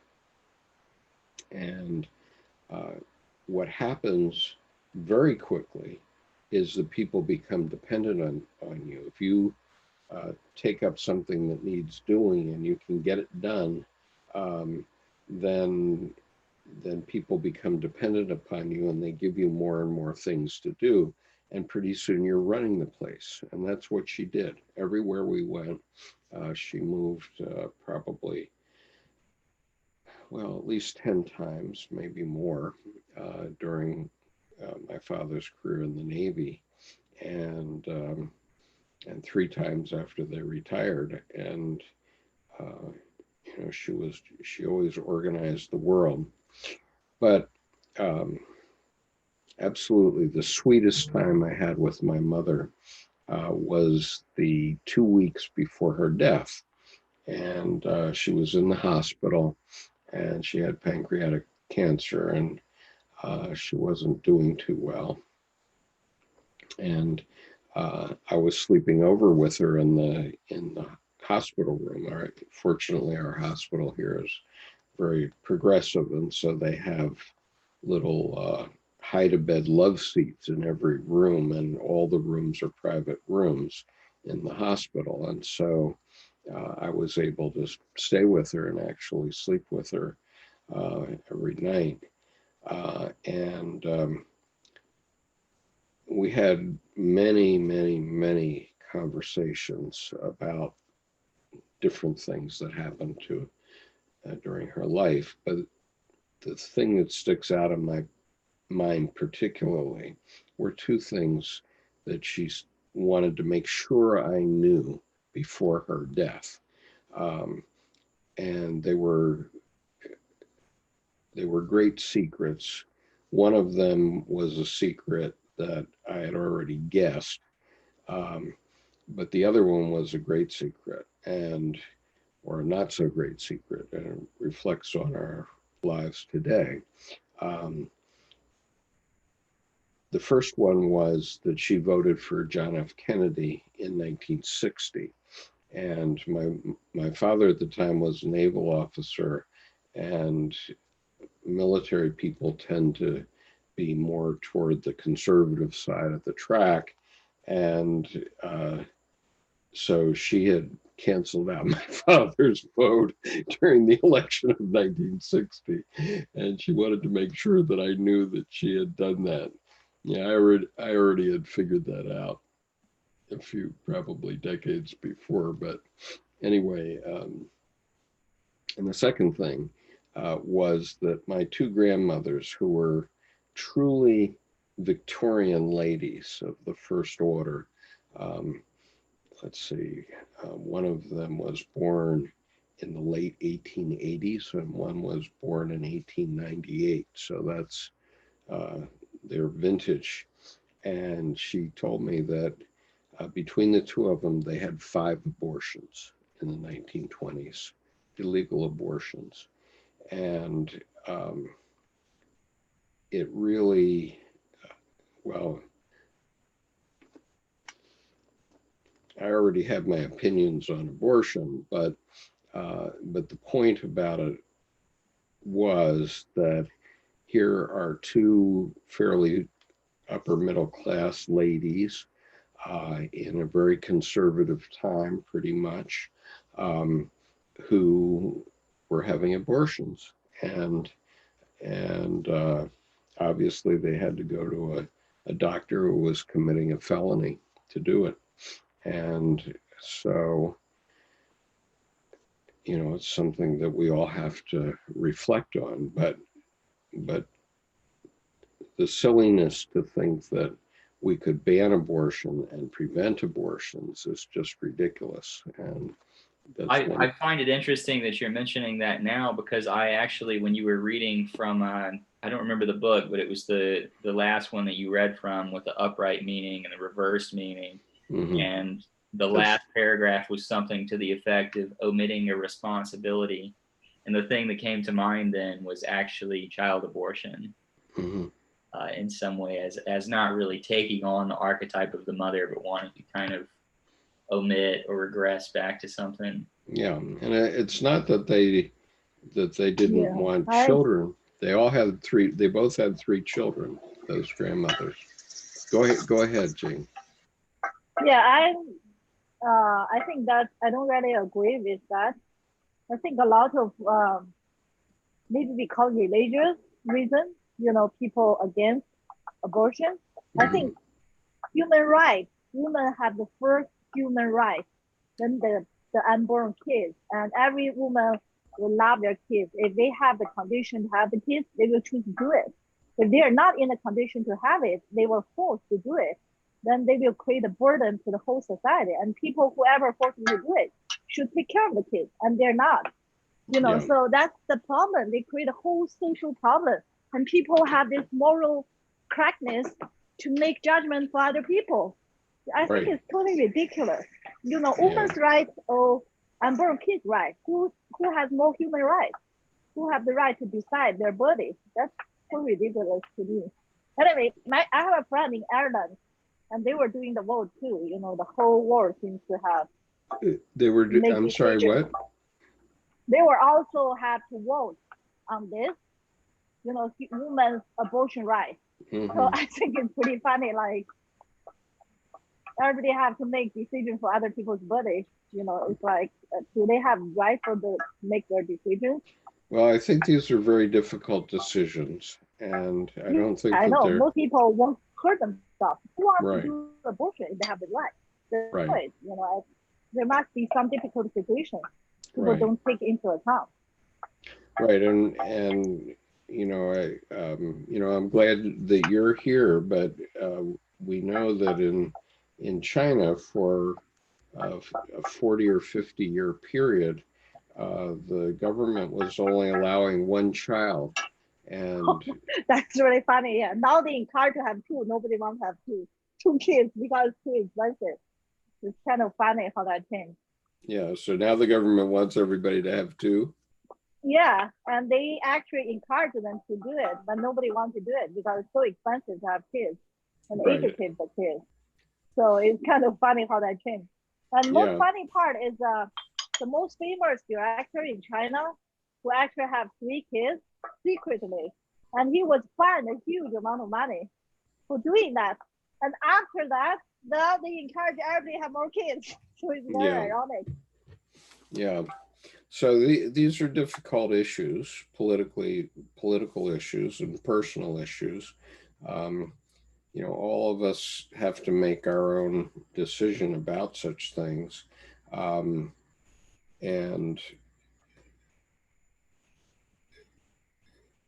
you know, I take the perspective that I don't believe in abortion but I believe that women should have the right to make their own decision.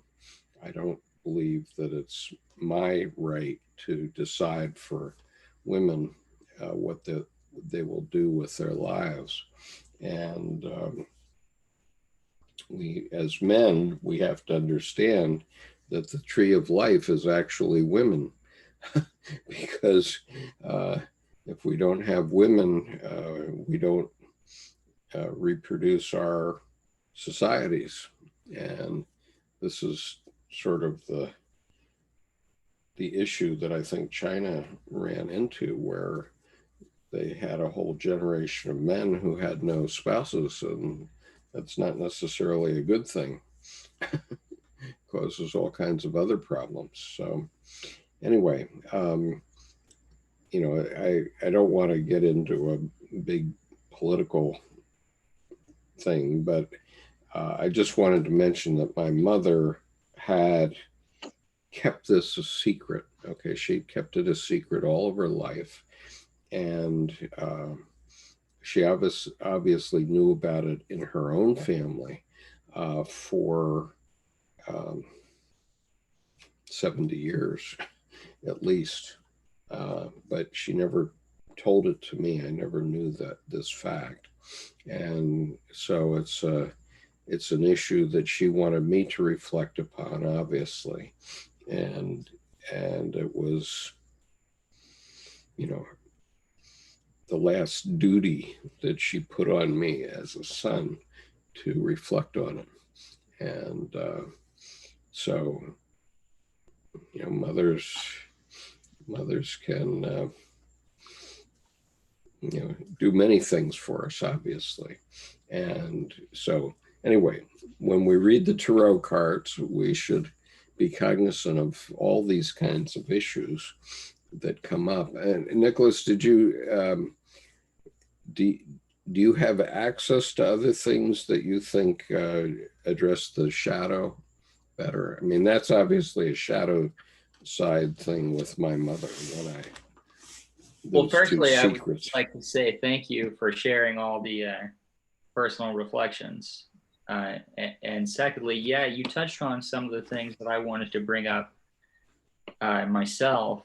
You know, it's funny that you said you had to have, you had a situation with your mother where you needed to say, you know, I think I need to draw a line here between my personal life and the life in which you were involved. Right. And I had a similar experience with my mother not that long ago. And, you know, my mother and I have a good relationship. But I had a situation where I had to say, you know, with all due respect, I don't think that this is really, I don't know that it's your place to be telling me how I should behave within this kind of situation. And what went from normally a very loving relationship, you know, I summoned a very archetypal rage out of my mother, and it was not a fun conversation in a couple of days that followed. But you know, we've worked it out, and things are much better than they were. But you know, that for me kind of brought up this situation which we're trying to get into words. Right. So everything we've talked about tonight is within the archetype of mother and the Empress card. And so if you want to learn about the tarot as a divination technique, you can follow the link that I put at the top of the chat on both YouTube and on the Zoom, where I put my playlist. I'm not really going to teach the tarot at the moment, because I want to focus on the tarot as archetypal personal development activity, but you know, in due course of time, if we have time and there's interest, I will do a reading or two as we go along, and I'll be happy to talk about divination. But as I say, you I learned to do tarot one way, which turns out to be a fairly superficial way. I mean, it's the way that you find in the 78 degrees of wisdom. Okay. So it's an easy way if you want to do fun tarot readings. But what we're going to be getting into is the tarot also in conjunction with astrology and with the Kabbalah. And that seems to be much more detailed and much more accurate in terms of divination. And so over time now, we'll see each of us will represent or will remember something about each of these conversations and our own reflections on the conversation in the coming week. That's why I'm only doing one a night. And as you see, we've already talked over 2 hours about just the Empress. And so if you then choose to do divination later on, either as an avocation or as a professional psychic, as Melissa Townsend does, then at least you'll have a very rich connection with these archetypes and what they mean. It's not a question of just reading a few meanings, or in the case of Stephen Heller, okay, he puts, 2 facing pages and let's see. You can see. Anyway, you saw it. I shared it. I like this method. You like this method that we're doing? Yeah. I think it's good to understand what it really means, then just learn how to read the card. It's just skill, I think. If you really have a deep understanding, then you can actually do it much better. Yeah, you'll be a better reader, no doubt about it. Yeah. And no doubt. And I also want to share about something about the mother part. I think everybody has some negative things to share about their mom. Yeah. And my mom is a very career-driven mom, and he's not very typical mom type in China. Like most mom is very nurture. They don't have themselves. They're more like very nurturing, centered on their kids. My mom just the opposite. And she's very smart and successful. She actually did very well in her career. She was a group of engineers went to Japan to learn how to make, like they trying to import a light bulb machine. She's an engineer. And she's the only woman in the whole group. And she's the only engineer in the whole group. Everybody else is kind of the leader of some type. And then they went to Japan. They were like trying to take them to all kinds of sceneries visit. So she had all these photos, the eating with a whole bunch of people and visit all different parks around the country. So they actually only have a very 1 or 2 visits of actual factory to see the machine. So a year later, after they import the machine, they were able to copy 2 other machines next to it. And my mom was the lead to do that. And she actually wins some kind of like national award or some type like that. And she get paid each year for being whatever, they nominate. But she's very successful. But on the other hand, like she also do her thing, clean all the clothes for everybody. But I just think she never teach us doing, and she emphasized study is important.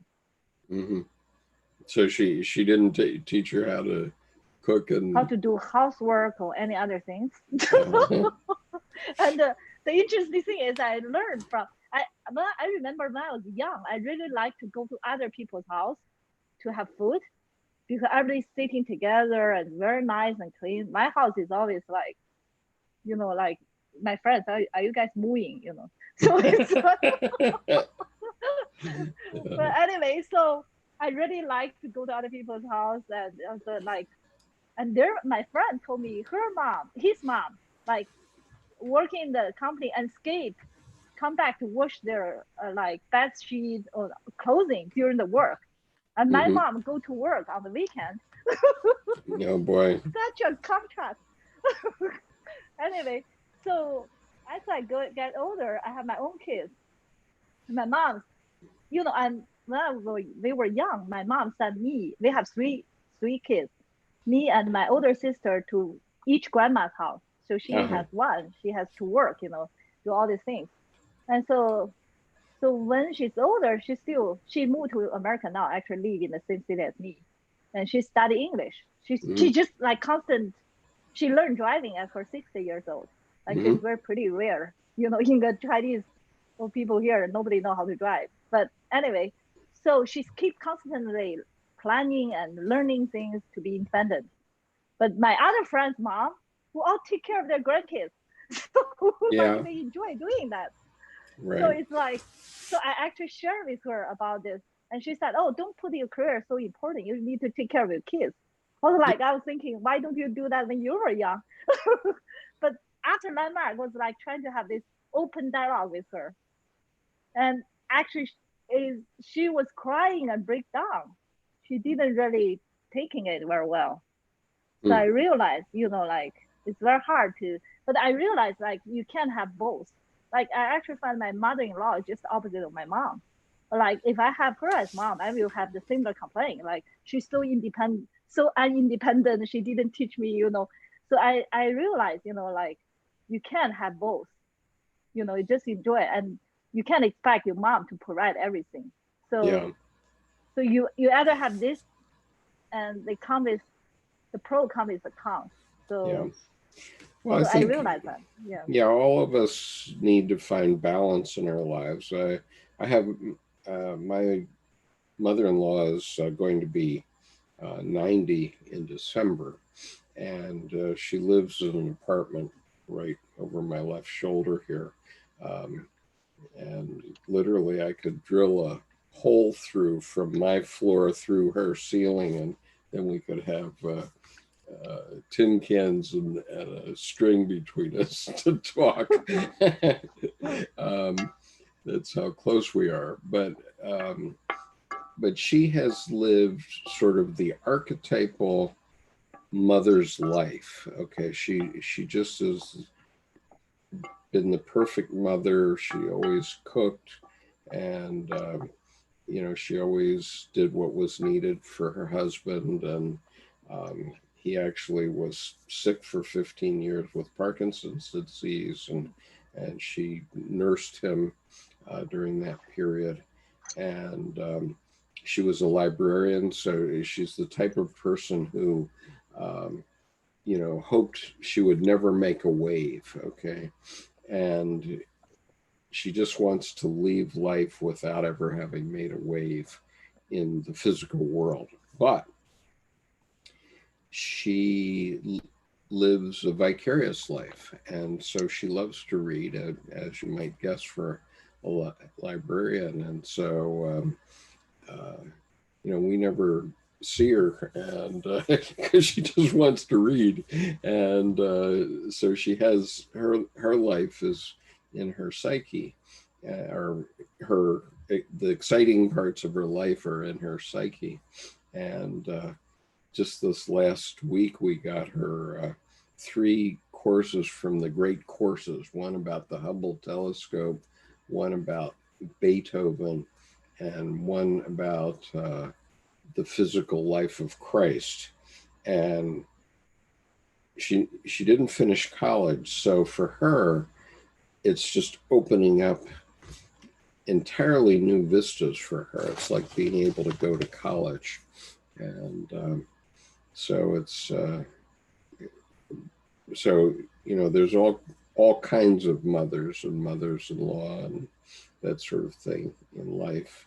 My wife is, on the other hand, totally independent, and she quips that the only reason our apartment has a kitchen is it came with the apartment. But actually, she's starting to get into cooking in her dotage. But anyway, we have a good life together. We've had a very good partnership. It's been an intellectual partnership because my three daughters are by my first wife. But magically, we all get along. And so, you know, if you can get through your life with your children still loving you and still loving one another, boy, that's a big accomplishment. That's a big accomplishment. So anything else?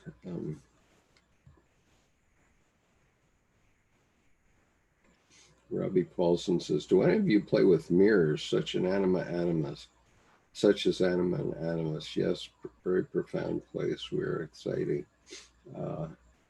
Very good question. Let's see a couple of other things.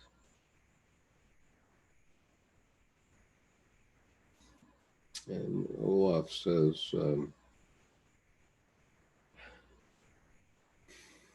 meaning of hermaphrodite is able to self-create. It is ancient Roman belief about Venus on a clamshell bubbling into existence, and the symbol of the jackrabbit. Okay, thank you. So, yeah, I mean, in a way, you have to think of yourself as a mother too. I mean, just the very existence of this YouTube channel is me offering a creative activity that is birthing something new, and it's getting very exciting because yesterday we had Mary Stein up here, and within 7 hours we had 3,100 hits on the replay of his appearance, and the last time I looked, it was near 5,200 hits in 36 hours, and so I don't know what's happening here, but something's happening. And so if you haven't watched that, I really urge you to listen to Mary Stein's appearance and also Anne Ulanoff's appearance. And because you're interested in the Tarot, you should also listen to the appearance of Melissa Townsend from Saturday night. Those are all on the current videos, and I'll be creating a new playlist for these archetypal sessions as we go forward. It'll be called The Tarot as a Roadmap for Life, but there's also a playlist called Learn the Tarot, which is the one I've linked here at the top of the YouTube chat and at the top of the chat here. So let's see. We have a good crew still watching on YouTube, not like yesterday, but we had 220 people at one point simultaneously on YouTube, which is a record for me. I guess I'm not a rock star yet, but that's pretty amazing. Go ahead, G. Yeah, it's interesting. The band I researched, and even my son, who's 12 years old, he told me, like, in his school, they're huge fan of this band who create this obvious. They're the big draw for the and the interesting, I actually searched their song on YouTube, The Map of Soul. Yeah. And it's all in Korean. I can't even understand anything. Yeah, nobody can understand it, but I'll tell you what, Mary Stein can understand it. So this book, which is in the thumbnail of Mary Stein's appearance on this channel, Map of the Soul 7, Persona, Shadow, and Ego in the World of BTS. This is a great book for young people and for even a 12-year-old. And so you ought to get it for them, because what it has in the beginning of it is Mary Stein's reflections on all the lyrics of all these songs. And all of the songs have been translated into English. And so you can find those translations on YouTube. But Mary Stein's reflections are in this book. And that would be a great gift for Christmas or some other occasion to give your son But he said most of the fans are girls. They're all girls mostly. well, yeah, because it's a guy's band, you know. If they Yeah, it's were a like girl One band, Direction. They went to the One Direction band, and it's all young girls. We're yeah. the only. Well, actually, that's not true though, because you know, I'm a real fan of BTS. I'm very impressed with what they've done, and I think they've done more for education than That's almost great. anybody else in the last century, because they have 80 million fans now, or actually it was 80 million 18 months ago when I first came across them, and yesterday they brought 456 people to the live stream. so I that noticed was that how they do it with just singing in Korean. Maybe they sing some in English, right? But no, the Korean, they sing in Korean. oh my God, it's like just like Korean is such a, because we're from China. We all think Korea is such a tiny country, but they were like, after Japan, they have such a cultural explosion. Like Yes. they win the Oscar last year, you know, with this movie is kind of crazy movie. I'm not sure you watch it. They're just so interesting. Like they're developed so fast in every area of their economy and culture now. From the Yeah. economy, from car, you know, now to from car, electronic, now to culture. It's such amazing phenomena. Yes. And you know, they discovered Mary Stein's books, and they're taking Jungian psychology to the world, and Yeah, that's and amazing. yeah, and you know, I mean, we've had more young people look at Jungian psychology thanks to that than what Yeah. all the Jungian analysts in the world have done in the last decade. Easily. I know that's how powerful the pop culture can do if they're like have good influence. They have Right. such big influence. Yeah. So, Jing, when you get off this right now, I urge you to uh, do a YouTube search on BTS persona music video. Okay, I think that will get you the music video that they did for the song persona, Oh, and it. okay.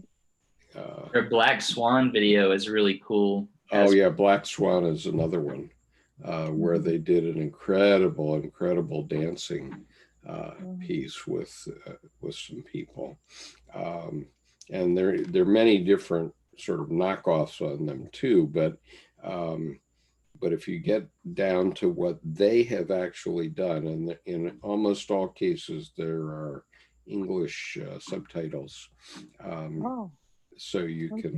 can see that, and you'll be quite surprised at what you see. I can tell you. look at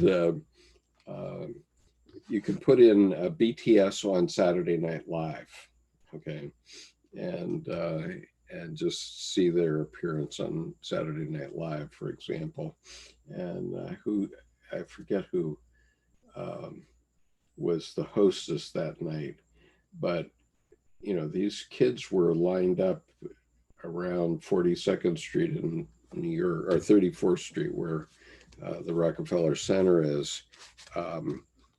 They lined up, I think it was 40, maybe it's 42nd Street. But anyway, where Rockefeller Center is, these kids had lined up for 2 days to see them. And when they were coming to Central Park, they only sang one song in Central Park. They did one number in Central Park, but they had people lined up for 5 days to get some of the close-in seats so that they could see BTS. That's crazy. Oh yeah, That's really well, I crazy. mean, but it's like you know, it's like the Beatles or the Rolling Stones back Wow. in my day, and you know, I don't know who who else has come up since then, but yeah, it really shows what the professor mentioned about the projection. I think they really create this projection, whatever people want. Yep, they project on these idols. Yeah, I never had idols, so I don't quite understand it. Well, just be happy. It means that the kids are learning, right? Notwithstanding the fact that there's school. I mean, maybe what coronavirus is teaching us is we don't need school anymore. I mean, one of my favorite. Yeah, they all said school is boring. My kids every day is like, school boring, school boring. It's like, why can't they teach in a more interesting way? I don't understand. Why they make it so boring? Yeah, if they have to teach, make it more fun. One of my favorite TED Talks, I have to get the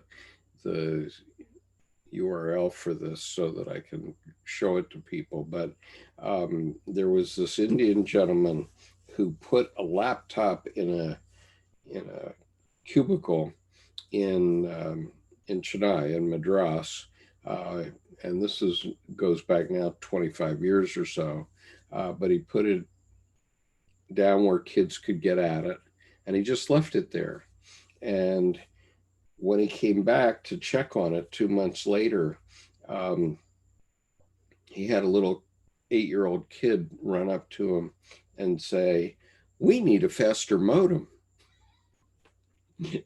So the point is, these kids are teaching themselves now that they have the internet available to them, and they follow their interests. I mean, that's what I'm doing with Jungian psychology. I just go where my interest goes. And,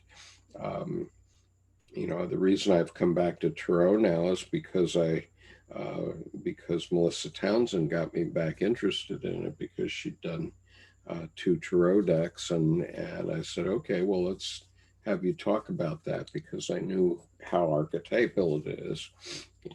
And I wanted to study up on it before we had her presentation.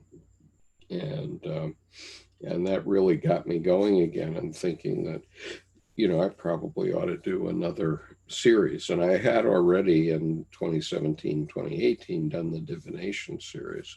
So you can already see that. But I think this is going to be better for all of us, and that we'll all understand these things much more deeply after we do these over the next 9 months or so.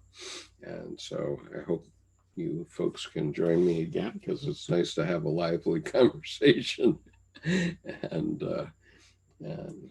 thank you for the YouTube audience for sticking with us. So I guess we can sign off. Anything else before we do that? Yeah, Skip, I had one thought I just maybe wanted to just leave with, just going back to what I was saying. I kind of left an unfinished thought there. I was thinking, in the situation I was laying out with my mother, it seemed like, if we're thinking about it from an Eros perspective, it's almost like that my saying we needed to set a boundary almost, it took the Eros expression and switched it to almost like a rage. So that kind of seems to be the more negative side of this card. It's like, maybe a disloyalty to the parental or maternal paradigm that might be set out at some point. And I think that particularly comes through when you think about tarot as a kind of either the fool's journey or the hero's journey. Well, you're going to run into all those things. Jing, you wanted to say something? Oh, no. So yeah, I think there's a, the boundary, like your mom, they always want to teach what they can for their kids, give all their life lessons to their kids, do the best they can. But the problem is, I realized for my son too, who's 15, at that age, they already don't listen to their parents. Yeah. So right. I have to arrange, I have to make influence indirectly. I have to talk to my friends, his friend's mom. Like, oh, you're going to church, you have youth groups, that's maybe a better organization for my son. I know my son will say no to me. So it's like, can you ask your son to invite my son to the youth group? So he invited, he did one, but he didn't stick with it. But that seems to have more impact to him that I do it, he will always say no, whatever I suggest. So I Yeah. think, you know, your mom, she just trying to do best she can to give you advice, but at a certain time you are going to be independent. You don't want her any advice from her, unfortunately. So Sure. that's Yeah, what happened. I think in my personal situation, all of that completely lands for me. But in my personal situation, I think how it came across was more that I'm a person now with my own values and everything, which aren't particularly in alignment with what my parents see. And so when I had to say, you know, I think this might be a line where we shouldn't really travel back across, Mm-hmm. it kind of came across as a disloyalty to the paradigm which she had set out for me at a younger age. But that's not to say that I'm unwilling to accept any, you know, parental wisdom that my parents are willing to give down to me. I mean, my mother was my primary caregiver, so we do have a very good relationship. But I also felt like I'm at a point in my life to where I had to be like, okay, well, there are certain areas where, you know, I can set out my own ethics and behavior and do okay. Yeah. Yeah, you have to do that. Yeah, that's a mature process. Yeah. Independent. Well, and so that's what we're also trying to do here, which is to offer some guidance about what are the things that you're going to run into in life that, you know, you need to know something about in order to not transgress or not transgress too much. I mean, obviously, you know, we all transgress in some ways, and we have to learn what's important. And so today, I think we've had a pretty good discussion of what's important to Mother. And thank you, Jane, for being here and representing motherhood. And thank you, Nancy, and others who were here earlier. I don't know how many of my regular friends were here, are still here on YouTube. But anyway, thank you all for coming. I'll see you next week, and we're going to go to the Emperor. So this will be a good week to reflect on the Empress in your life, and also on the Emperor in your life, because we all have them for whatever, for better or for worse. So, okay. Peace. Good night. Great to Thank meet you. you all. you. Bye. Nice to meet you, Nicholas. And Zen, it's nice to meet you as well. Thank you for joining us tonight. Good night. Thank you. Bye. Bye.